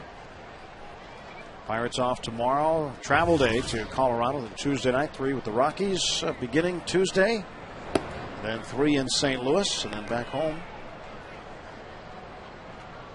Following that road trip. First time to Colorado and to St. Louis this year. Pirates will come home on the 2nd of August, take on Cincinnati, then 4 with Colorado. Shallow right field. Millage makes a running catch. And Hairston is retired to start the 6th inning. EasyUse.com, minor league connection. West Virginia Power last night against Hagerstown. Philip Irwin, 7 innings, no hits, 2 walks, 8 strikeouts. He's 5-1 this year through 16 games in the minor leagues, holding the opponents to a .228 batting average. Philip Irwin, West Virginia Power. Everett Cabrera, the hitter, slaps this one to left field. Tabado's got a long way to go to get it, and he will make the running catch. Tabata very shallow, of course, with Cabrera up, and Cabrera hit this ball very high. That's why when you're not a power hitter, you try and keep the ball out of the air, because you just don't really have the muscle to get it over anybody's head. If you hit the ball high, it's got to be a line drive type ball. Tabata plenty of time to run underneath it, even though he was playing not much deeper than he is right now with the pitcher hitting. LeBlanc 2 for 2. 2 singles to left field. Tabata playing him shallow. Touching in center field. He swung way around, trying to play that gap. Chances are LeBlanc is not going to pull the ball into the right center gap. So you play those chances, you play the odds, and that's where you set up your defense. Well, LeBlanc is the only Padre with multiple hits.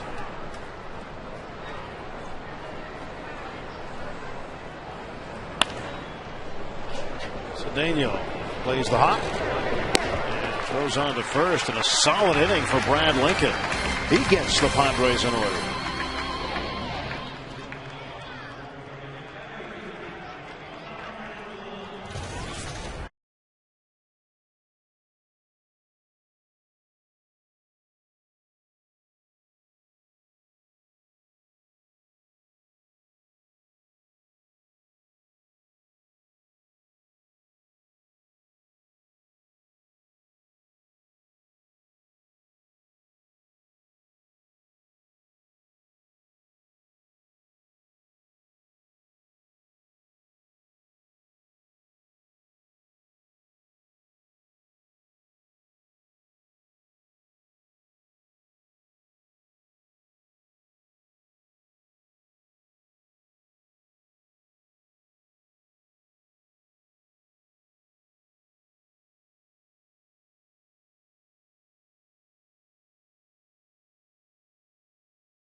Up. Watch where this hits on the bat. Game inches right on the end. That's a base hit. Used everything up right to the last drop. That's today's Freeze Cam, brought to you by Coors Light, the world's most refreshing beer. May your mountains always be blue. Well, hello there. Look at that expression. Is that awesome? He's having a fun time. I think he's noticed the camera, Bob. Just a hunch. Hastings Millage, who had to use all 34 inches on that 34-inch bat to get that base hit. He went right to the very end, didn't he? He will hit second this inning behind Pedro Alvarez. The Mohawks come back in style. Good summer cut. That one kind of grew out of the side, maybe.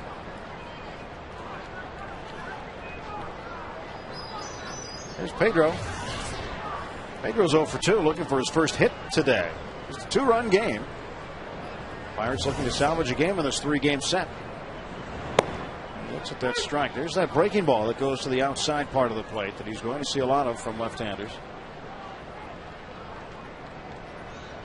That was one of the things the Pirates wanted him to work on before his call-up, and he responded. AAA hitting in the 320s against left-handed pitching.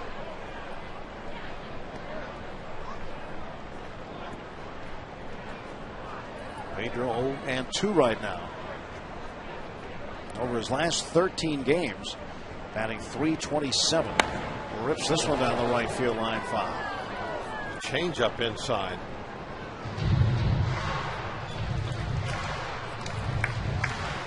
I said Randy Wolf is the guy. Doug Davis actually is more the stuff wise.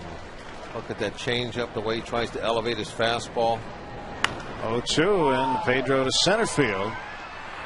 Northfield make the catch, and Alvarez retired to start the Pirate half of the 6th. Guys like Wolf, Davis, LeBlanc, they prove that you don't have to be a flame thrower to have some success at the major league level. Those are some soft tossers.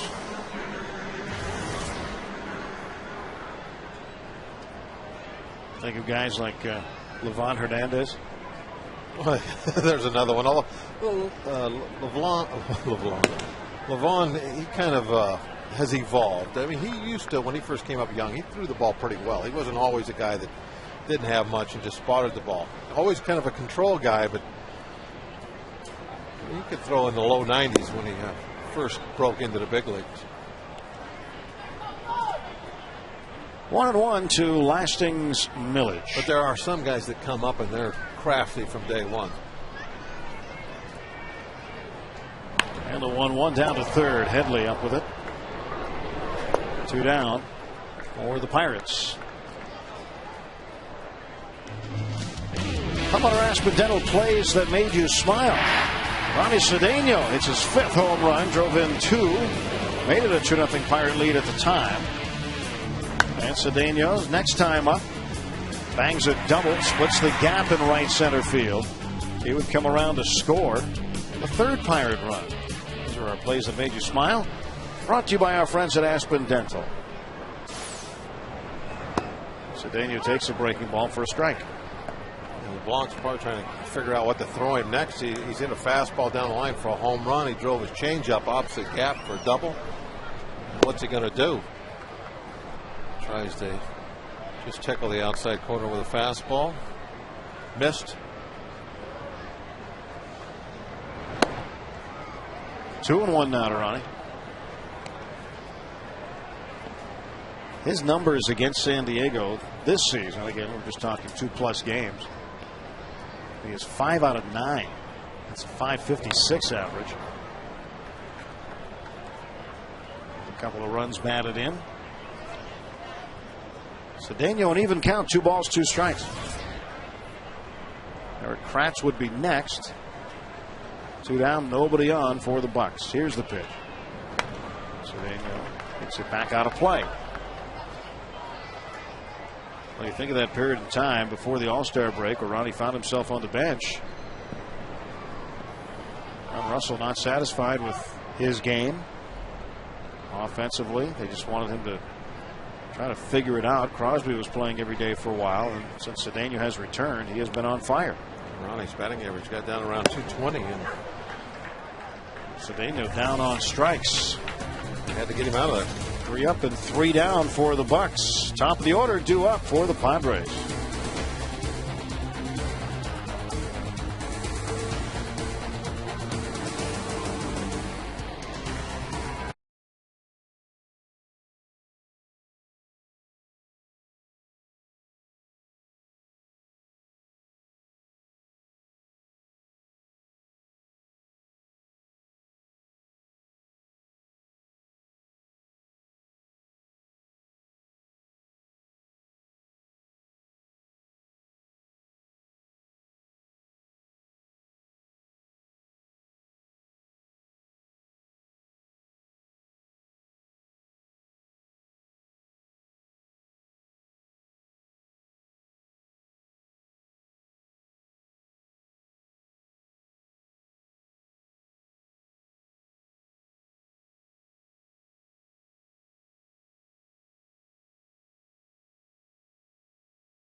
Shortstop Ronnie Cedeno, 2 for 3, but his last at bat, one that he doesn't like very much. Chased upstairs and asking the umpire a question, and pushed his mask off. Having a little bit of fun with Jim Reynolds. Jerry Hairston Jr. takes a strike from Brad Lincoln. The bad inning for the Pirates, the 3rd inning. I think he was asking him, was that ball high? And Reynolds said, yeah, it was very high. And I think that's when he gave him a little tap on the mask. Alvarez gloves it. And there's one down.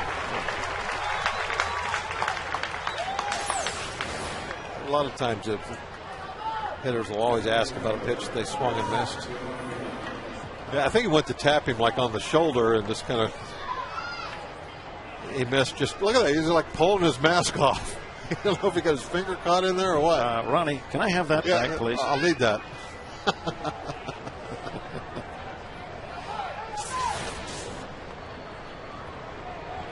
Jim Reynolds calling the balls and strikes today. 1 out. Top of the 7th, a 5-3 ball game. All 5 runs for San Diego came in the 3rd. Pirates put 2 up in the 2nd on Cedeno's home run. He doubled and scored in the 4th. Driven in by Brad Lincoln. Lincoln with a sharp single to left off the glove of Chase Headley, the 3rd baseman. Denorfia, 1-1, center fielder,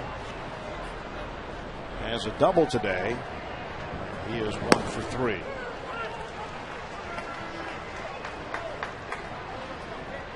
Denorfia is one of those guys you just don't hear a lot about, but he's very, very steady.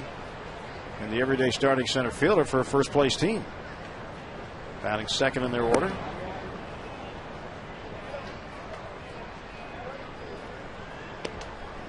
Yeah, they are a stealth ball club, aren't they? They are way down there on the Mexican border, San Diego.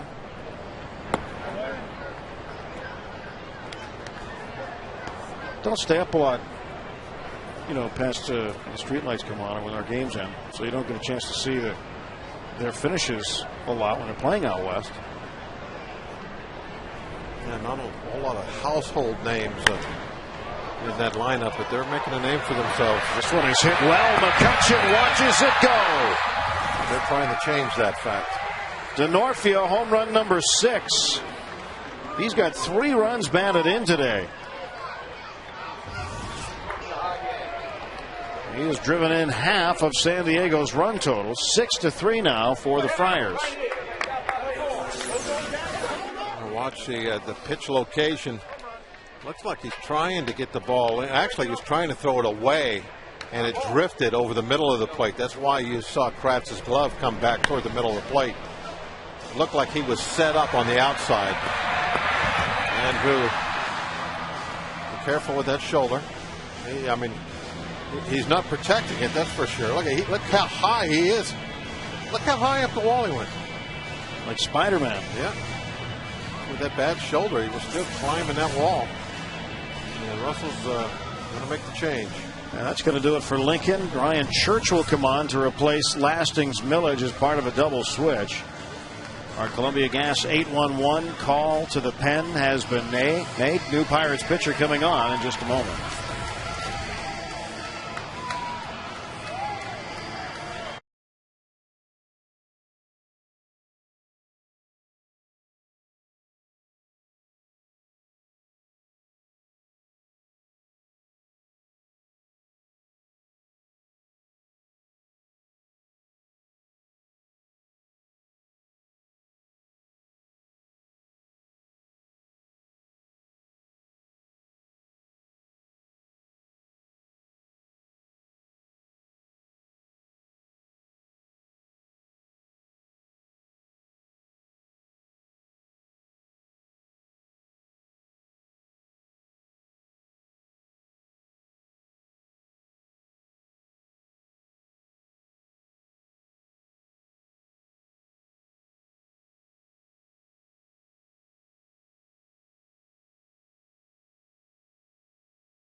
Well, the Kids' Day Sunday, and when this one's over, they're hoping they can raise that Jolly Roger.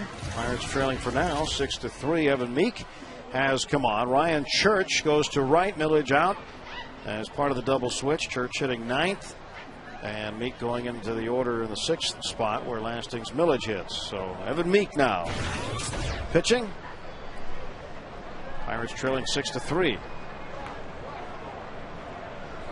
Facing Adrian Gonzalez. Starts him off with a 94-mile-an-hour fastball. Gonzalez hit a 2-run home run back in the 3rd.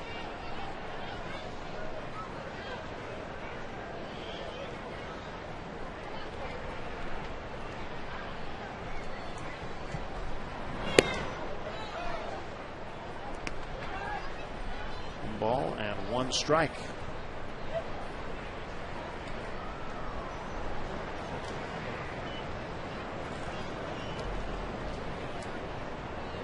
Here comes the 1-1. And this one lifted to shallow center. On the run is McCutcheon. And he makes the catch. So 2 men are out now in the top half of the 7th.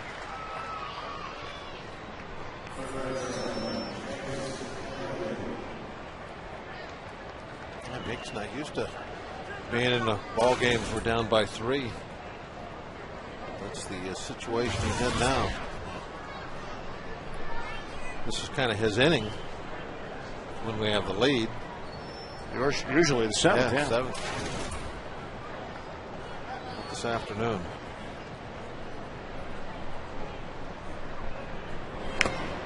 Headley fouls one back. Chase Headley today 0 for 3.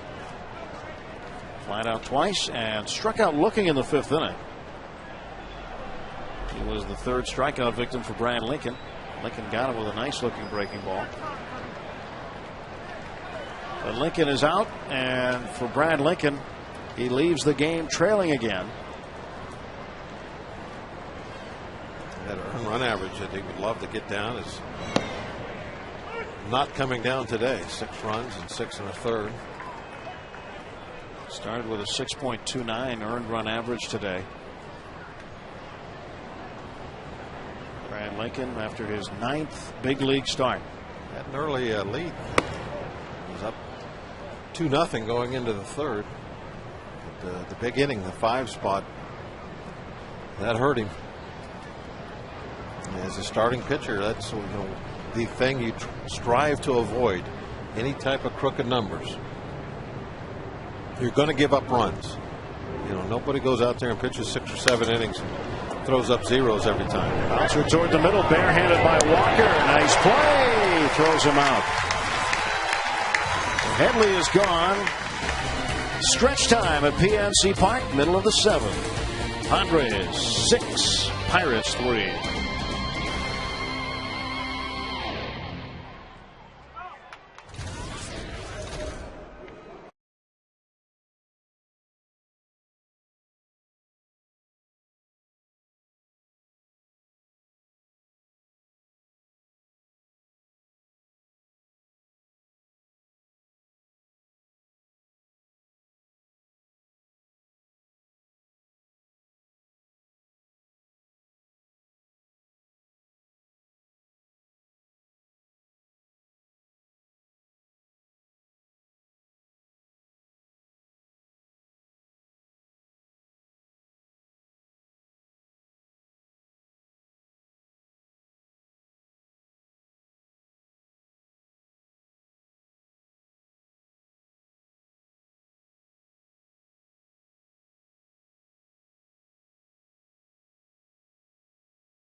And a 5 spot in the 3rd. And an insurance run. A solo home run in the 7th inning by Northfield.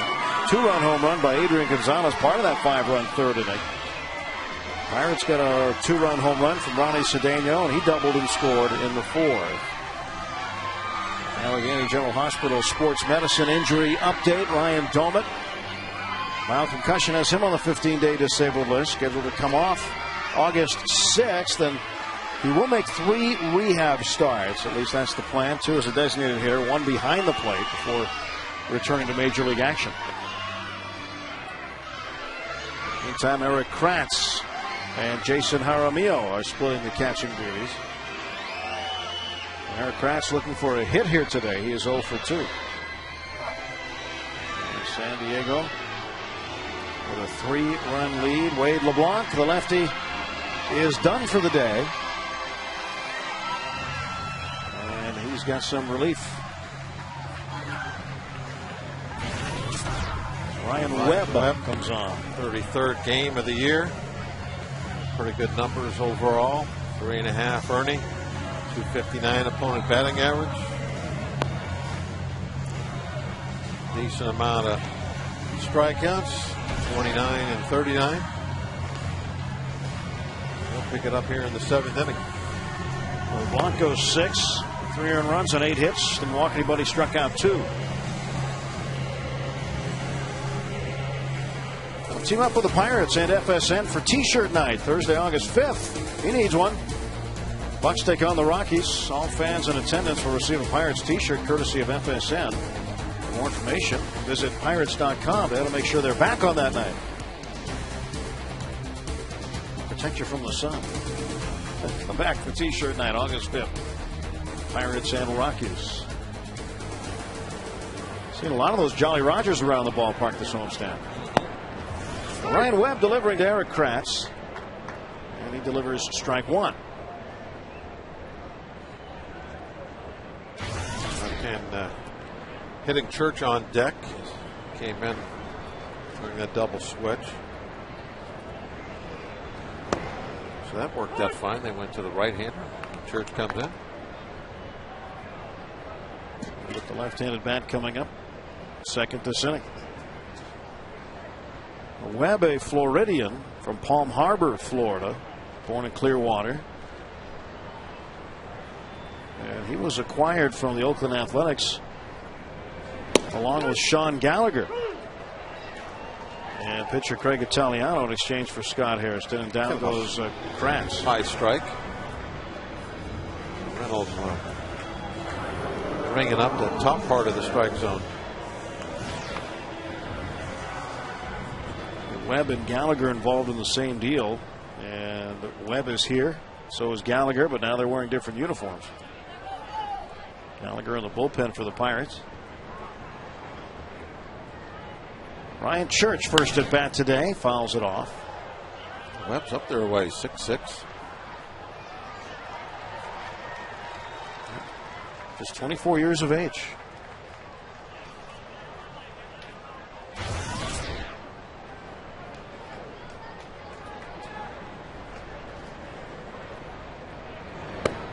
That batting average for Ryan Church about 100 points lower than he is accustomed to hitting.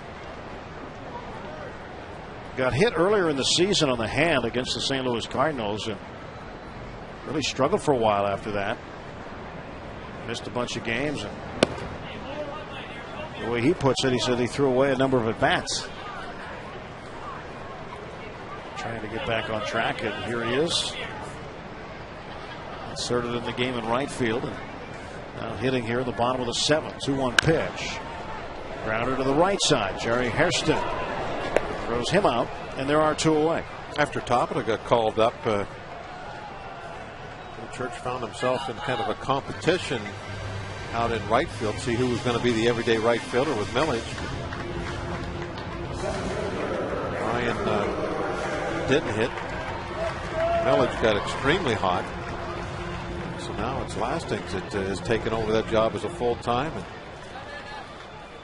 Church has been back on the bench, mainly as a pinch hitter, and coming in these type situations, a double switch.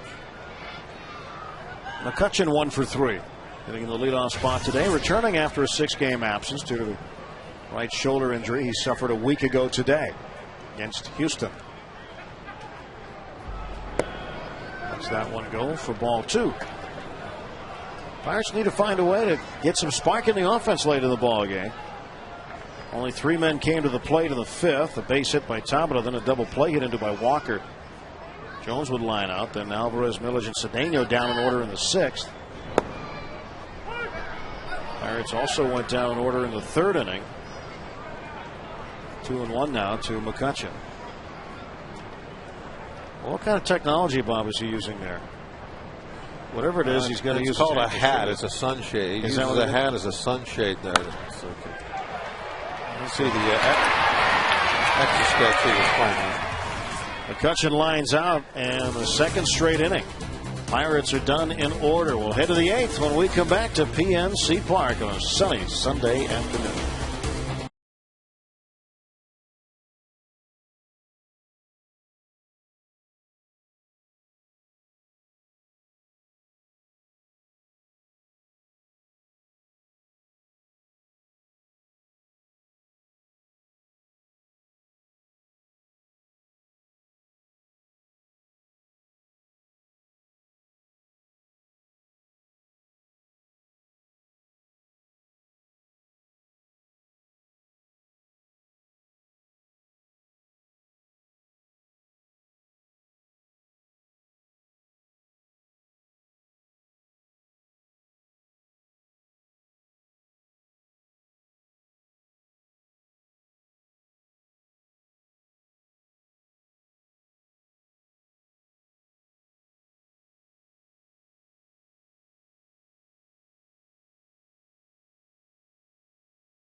Letter at the end, it would appear. Well, you can own a piece of the game with the Pirates Authentic Merchandise Collection. The collection features game-used lineup cards, jerseys, bats, bases, and more. To get your authentic Pirates merchandise, just stop by the Majestic Clubhouse store at PNC Park or visit pirates.com/authentics.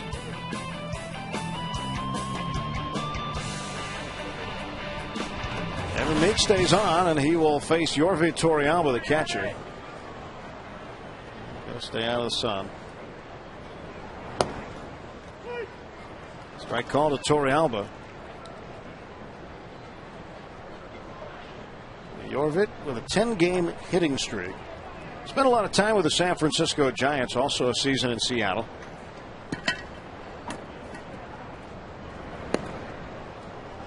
Oh, that's a ball. One of that one get through? That's a good question. Thought Kratz had a chance to catch that cleanly, and ball eluded the glove somehow. Kratz talking to Reynolds, explaining how that happened. Did he got a piece of it though, did he?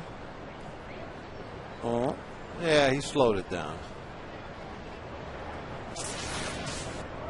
Got more of the umpire's mask than the glove. So ready for the 1-1 pitch, and here it comes. It's a strike, 1-2.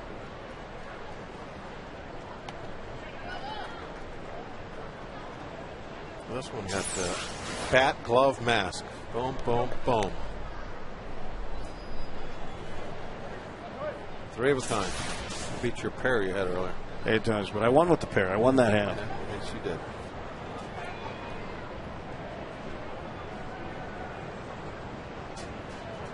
Oh, got it. Yeah, sure did.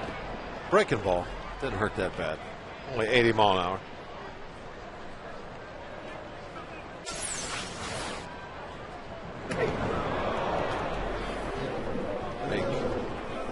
See, you look at Meek's reaction, you would think that it hurt him more than it did Torrealba. That's a glancing blow, don't you think? It just glanced right off the Fryer. A flesh wound.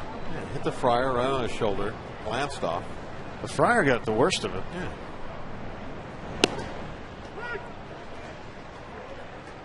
No balls and 1 strike.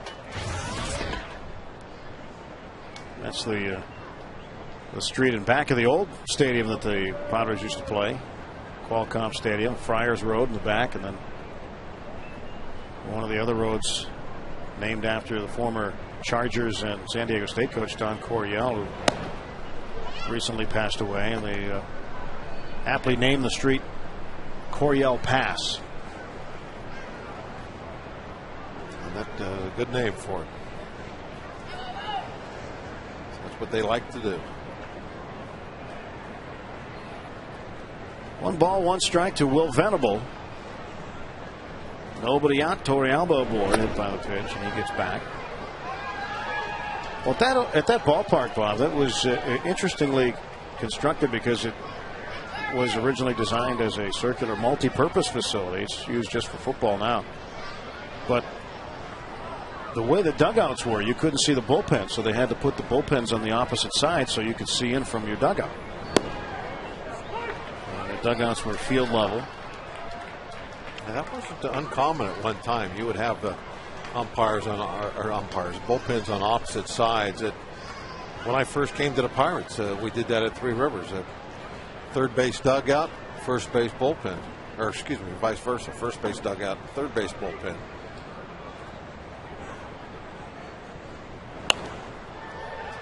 And I guess nowadays with technology, what it is, a lot of places will have those TV screens so you can see what's going in and out. The first place I saw that was Toronto when we played up there in an exhibition game. There were TV screens in the dugout showing both bullpens, so you know who was warming up. That was when Sky Dome opened up. Yeah. Now it's the Rogers Center, but the Sky Dome, when they moved out of the old stadium in Toronto into Sky Dome, that was the 9th wonder of the world. After the 8th wonder of the world being named for the Astrodome, and now just about everybody's got their own retractable roof. And that's kind of commonplace. You wouldn't want to put a roof on this place. No, you would miss that.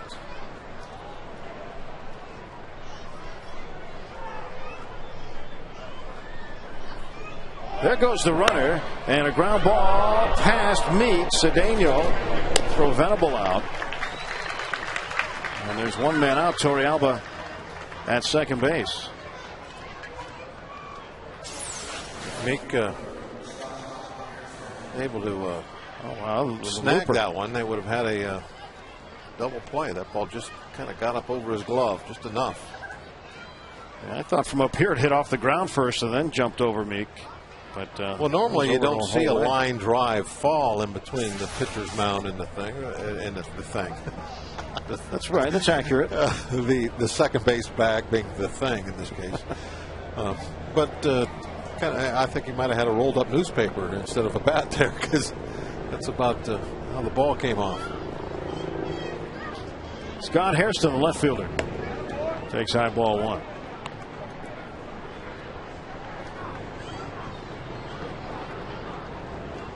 There's that softer wood.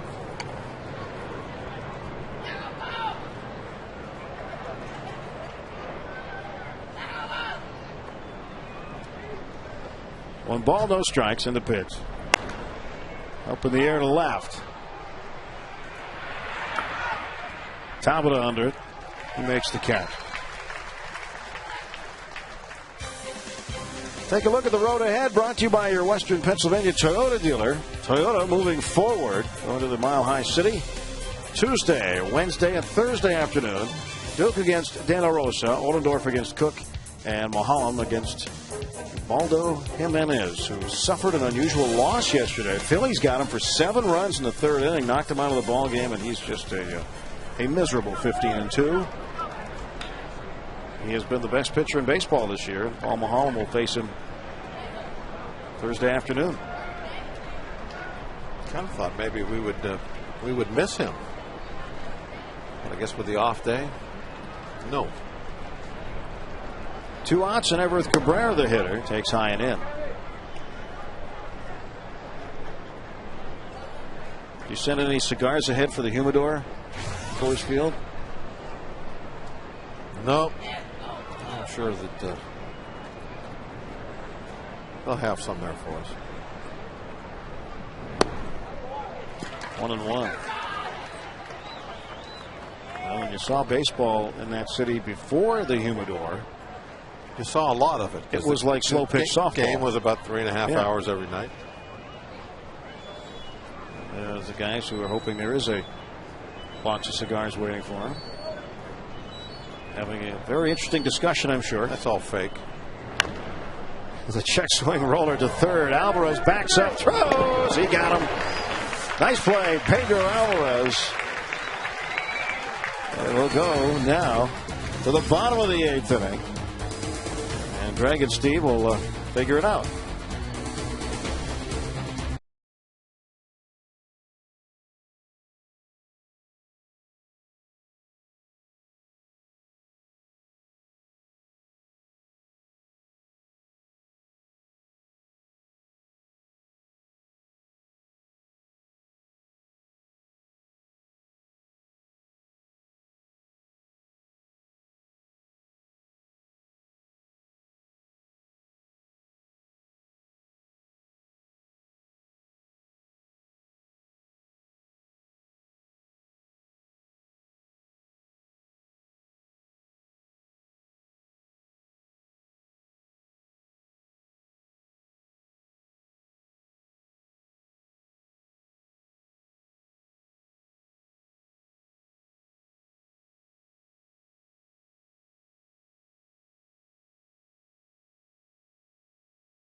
Action cell phones, they go together like.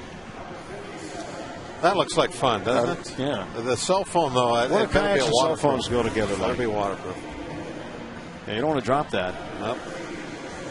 I've known people that drop cell phones into things, and it's just very bad for them. You mean second base? Drop it on second base? Because that's the thing. That's also bad, too. But nice day here. Gorgeous afternoon. It has turned into one. Chris Denorfia moves over to left field. Tony Gwynn has come in to play center field for San Diego. And in 2007, Tony's dad celebrated a Hall of Fame career in Cooperstown over 20 seasons. Talk about consistency, a .338 average. Look at the RBIs, 1,138, 543 doubles, 8 times a batting champion, 15 times an All-Star, 5 Gold Gloves, 7 Silver Sluggers, and a very good basketball player as well. This day, Tony Jr. wears number 18, one lower than his dad's retired number 19. He made a heck of a catch last night in the 9th inning. Ball hit the gap. Gregerson, the new pitcher, there's his numbers. Is excellent. Look at the opponent batting average. Wow, 148. Gives up nothing. Jerry Hairston throws out Jose Tabata, 1 down in the Pirate 8th. Well, for Tony Gwynn, it's got to be kind of cool to go to the ballpark every day and see a big statue of your dad. And the address that you go to at Petco Park is 19 Tony Gwynn Way. That's the actual address of the stadium. A lot of perks, a lot of good things, but there also is that, for probably since he was old enough to swing a bat and play Little League and on, he's always going to be compared to his dad. And it's really unfair. His dad, arguably one of the best handful of hitters to ever play the game. And Tony Gwynn Jr., not that type of hitter, but a big leaguer in his own right. But his father, he was not only an all-time great, but one of the top all-time greats, the elite of the elite. 0-2 to Neil Walker. Walker looking for a hit. Didn't have one last night. Doesn't have one yet today.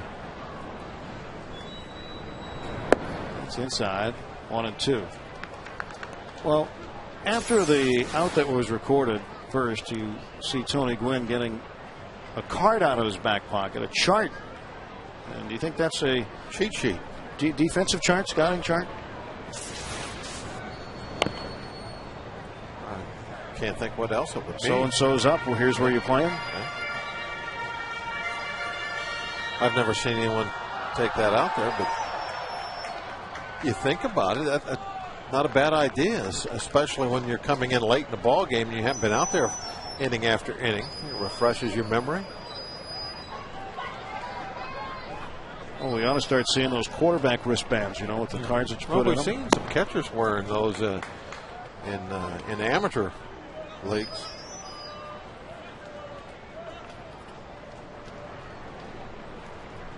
Two and 2 to Walker.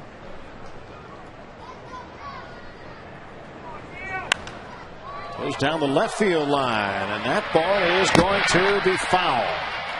Not by very much, but Neil will have to go back, get the bat, and try to do it all over again. You can tell where Neil was. He was almost all the way to second base. That he thought that at least that had a chance for two. Only about a foot foul. And a lot of times you watch the player, and even though it looks like it might be fair, player's not going anywhere. He can see the trajectory. He knows it's going to go foul. But Neil, he was on his horse. He was moving. Thought he had a good shot at extra bases. Luke Gregerson facing Neil Walker here in the bottom of the 8th. 2-2. He struck him out. And Neil 0 for 4 for the second straight game. We'll see what Tony Gwynn does with the card. Maybe he's memorized it for Garrett Jones. Maybe not. No. He's going to take a look. Okay, Jones, where do I go? Go over this way.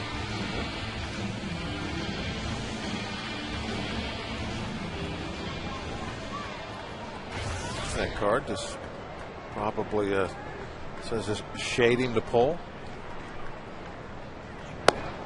Probably doesn't actually say that. Probably, I would imagine, with a card like that size, maybe just a little shorthand that he understands.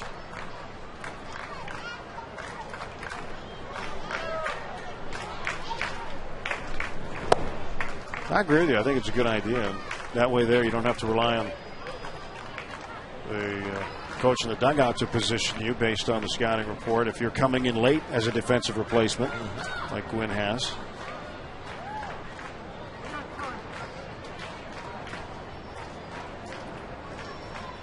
Guys who've been on the field the whole game, they've been playing hitters a certain way. And now you're new out there, and okay, what's the reminder? This guy, I play him this way. 1-2 to Garrett Jones.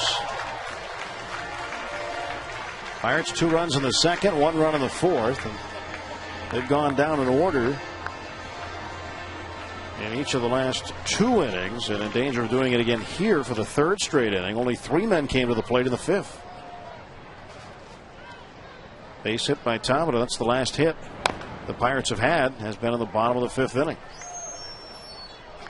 Jose with 2 hits, Ronnie Cedeno with 2 hits, and Brad Lincoln with 2 hits. Lincoln an RBI, driving in Cedeno in the 4th. Cedeno really has had a strong afternoon. That RBI that Lincoln got, some of that is because of Cedeno made that nice hard slide direct to the plate, barely beat the tag. Daniels had a fine game.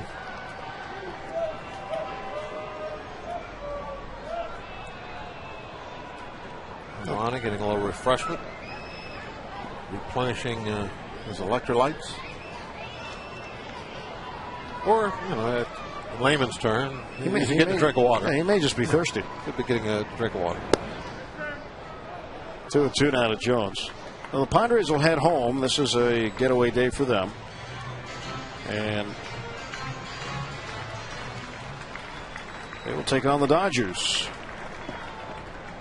Starting Tuesday, they'll have a day off tomorrow. 3 with the Dodgers, then 3 with the Florida Marlins. Jones fights it off. They have come from Atlanta. They played 3 games in Atlanta. This is the 3rd of 3 here in Pittsburgh. And they are keeping an eye on what the Giants have going on. Leading the Giants by 3 games in the West. Dodgers 6 back to start the day, so certainly an important series for the Dodgers. They will try to gain some ground on the Padres. But the way the Padres are pitching, it's been about pitching and defense. Offensively, the Padres are a middle of the pack team in the National League. But when it comes to pitching, they are not. Lowest bullpen ERA in the majors. Look at a lot of other pitching numbers. They're in the top 3. A lot of lessons there. Pitch, play defense, and hit decent. It's a winning combination. Jones strikes out. Pirates done in order for the 3rd straight inning.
Peters comes off the disabled list for the Baltimore Orioles today. 1 for 2 and a single. Jason Kubel for the Twins, his 7th career grand slam. Twins ahead of the Orioles. They're delayed in the 7th inning. A-Rod still on 599. They're delayed by rain in the 6th inning. Yankees and Royals. And the Cincinnati Reds third baseman Scott Rowland has sat out his 9th straight game. He's got a hamstring issue. Expects to return during the next series. Those hamstrings will keep you up for a while, especially the older you get. And Scott Rowland's not exactly very young anymore. Yeah, you get a little scar tissue in there. It takes a while. So he'll come back when they take on the Brewers. Here's Joel Hanrahan. Joel also kind of throwing out of his normal role like Meek did. As the Bucks are behind by 3. Fabulous season for Joel. Having a breakout year. That ERA really goes back to 1 performance. And now it's not even that bad. It's into 3s. Imagine what it would be. You took that 1 performance out of there. One of the better ERAs probably in the league. Tony Gwynn takes strike one.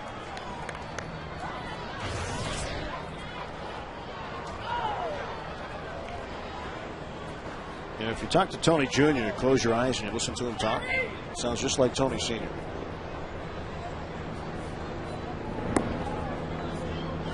His uncle Chris Gwynn, Tony's brother, in the Padres organization, also player development scouting.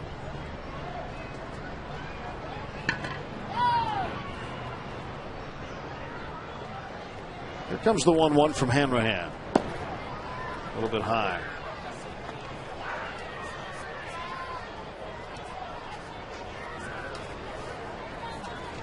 Tony hitting .225, has 3 home runs, and he's knocked in 18 this year. And this one hit the center field. McCutchen waits, and he makes the play.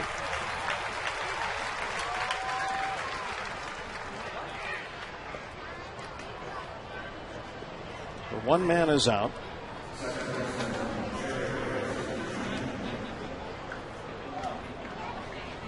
Final game of a 10-game homestand.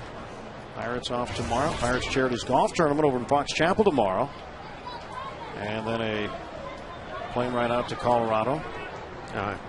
We understand also that Tulowitzki will be probably back in the lineup when we get out to Colorado. Expected to be activated tomorrow. There's Garrett Jones. He'll make the catch, quickly 2 away. Would have been nice if he could have stayed hurt just a little bit longer. Big part of their offense normally. And defense, too. Yeah, he's one of the premier players in the league, that's for sure. The record without him in the lineup, 2-8. Last 10 games they've played. Denorfia now over at left.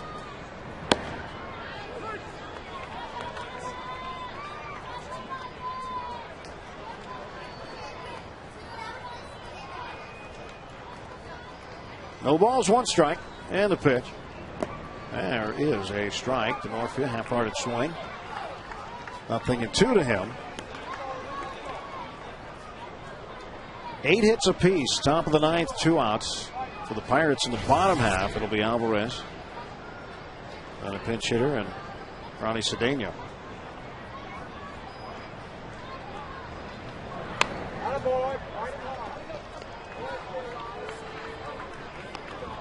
That's another use for a glove, I guess. If you have nowhere to put it, good place to store it. Yep. Not going to lose it. Get to it in a hurry if you need it. Edward Mujica and Heath Bell getting loose. Guess if it stays a 3-run game, you'll see Bell. A 3-run game means it's still a save situation. Bell, you want to take care of your closer. Give him an easy save every now and then, a 3-run save. And strike 3. So Hanrahan gets the Padres in order in the top of the 9th inning. Last wraps for the Bucks coming up. Alvarez, Millage, Cedeno.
The Potter Baseball Tour is the new Trib Total Media Youth Baseball or Softball Team of the Month. This unique group of 15-year-old boys travels the area spreading the message of pure baseball to kids. Your team could be next.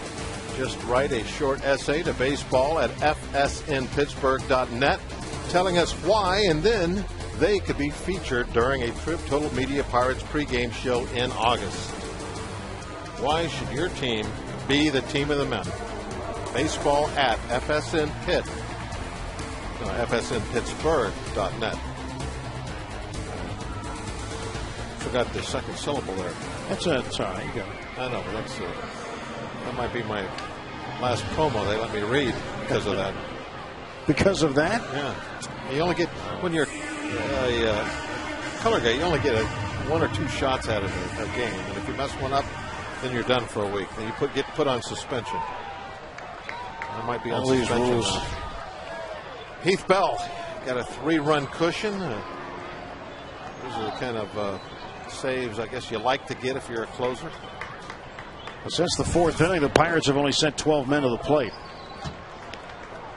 Trailing by 3 against Bell. Bell is tied in the saves department with Brian Wilson of San Francisco with 28. Francisco Cordero of Cincinnati behind him with 27. 0-2 quickly to Alvarez. He is 0 for 3.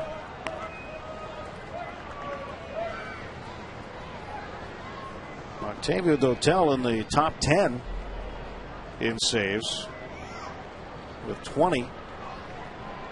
Right behind K-Rod of the Mets. Billy Wagner of Atlanta with 22. Bottom of the 9th. Nobody on. Nobody out. Bell's 0-2. 1 ball and 2 strikes. Well, Pirates, who during the course of this series had a period of time in which they really exploded offensively. Padres have come in and have cooled them off. To the left side. Cabrera throws him out, and there was 1 away in the Bucks' 9th. Yeah, that was a fine play. It looked like Headley was going to screen him a little bit, maybe take it away from him. They're showing some pretty good concentration to stay with that ball and make the play.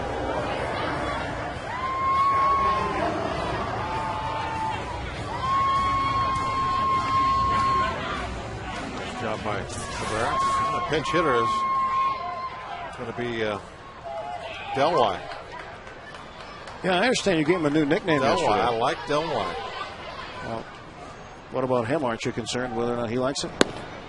No, I don't think that you should give a nickname to yourself. It's got to be given to you by somebody else. But I understand that. But if somebody gives you a nickname, you're either going to like it or you're not.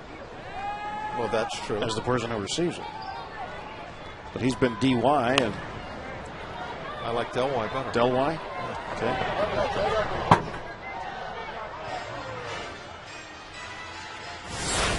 Well, Delwy got into the act last night.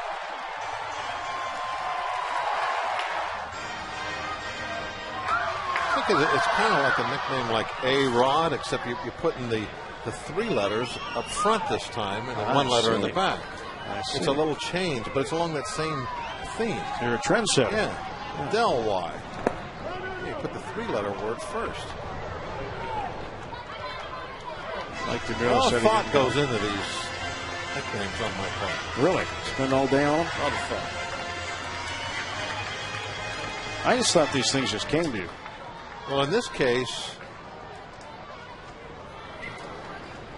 it was neither one. I didn't give it any thought, and it didn't just come to me.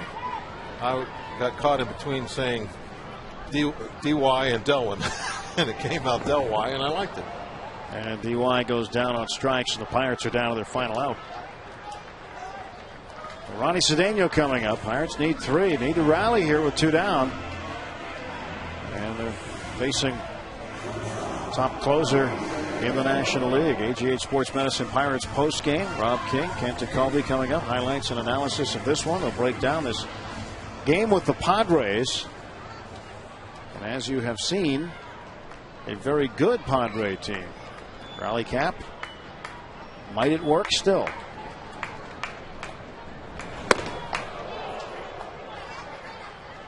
Bell throwing that one a little up and in for Cedeno. Spins him out of the way. Just to try to put something in perspective, the record that the Padres have right now after 95 games, 57-39. Looks like they're getting closer to 58-39. Similar to the records they had in 1998 and 1984. In 1998 and 1984, both years they went to the World Series.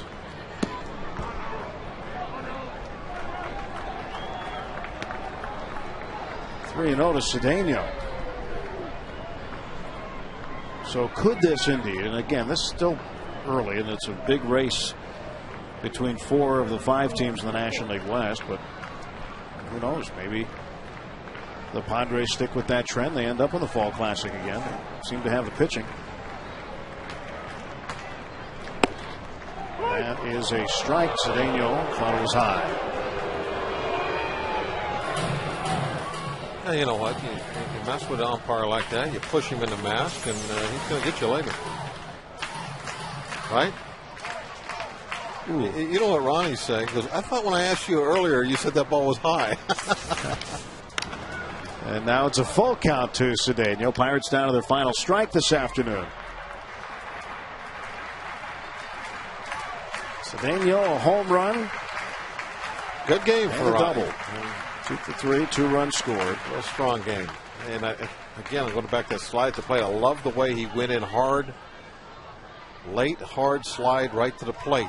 That got him that run. Got Lincoln that RBI. Payoff pitch.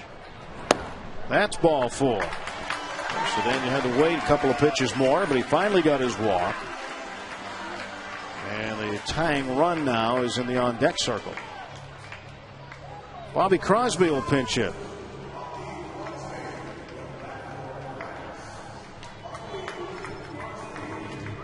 Crosby hitting for Eric Kratz. Need to find a way to get on base. Cedeno runs down to second. They'll ignore him. His run is at this point meaningless. The tying run being on deck. But good job by Cedeno. He knows that they're not going to make a play on him, so he runs down there, takes away that force play. Make it a little tougher if it's a slowly hit ground ball somewhere. Crosby to the shortstop, Cabrera. Stay with it. That is the ball game. Keith Bell picks up another save, and Wade LeBlanc picks up a victory, and the Padres sweep the Pirates for the first time ever at PNC Park. Yeah, it looked like it was going to be a good opening homestand, but it turned out to be not what we were hoping for when we came out of the All-Star break, as the Pirates were 4-6 in these 10, but it's still on the plus side, especially early on. I think the offense starting to come together, doing a little bit better job, and hopefully that means good things now going into these last couple of months of the season. The core group of young guys starting to get a little bit more consistent with the at-bats, with getting the balls put in play hard. Saw that with Cedeno this afternoon.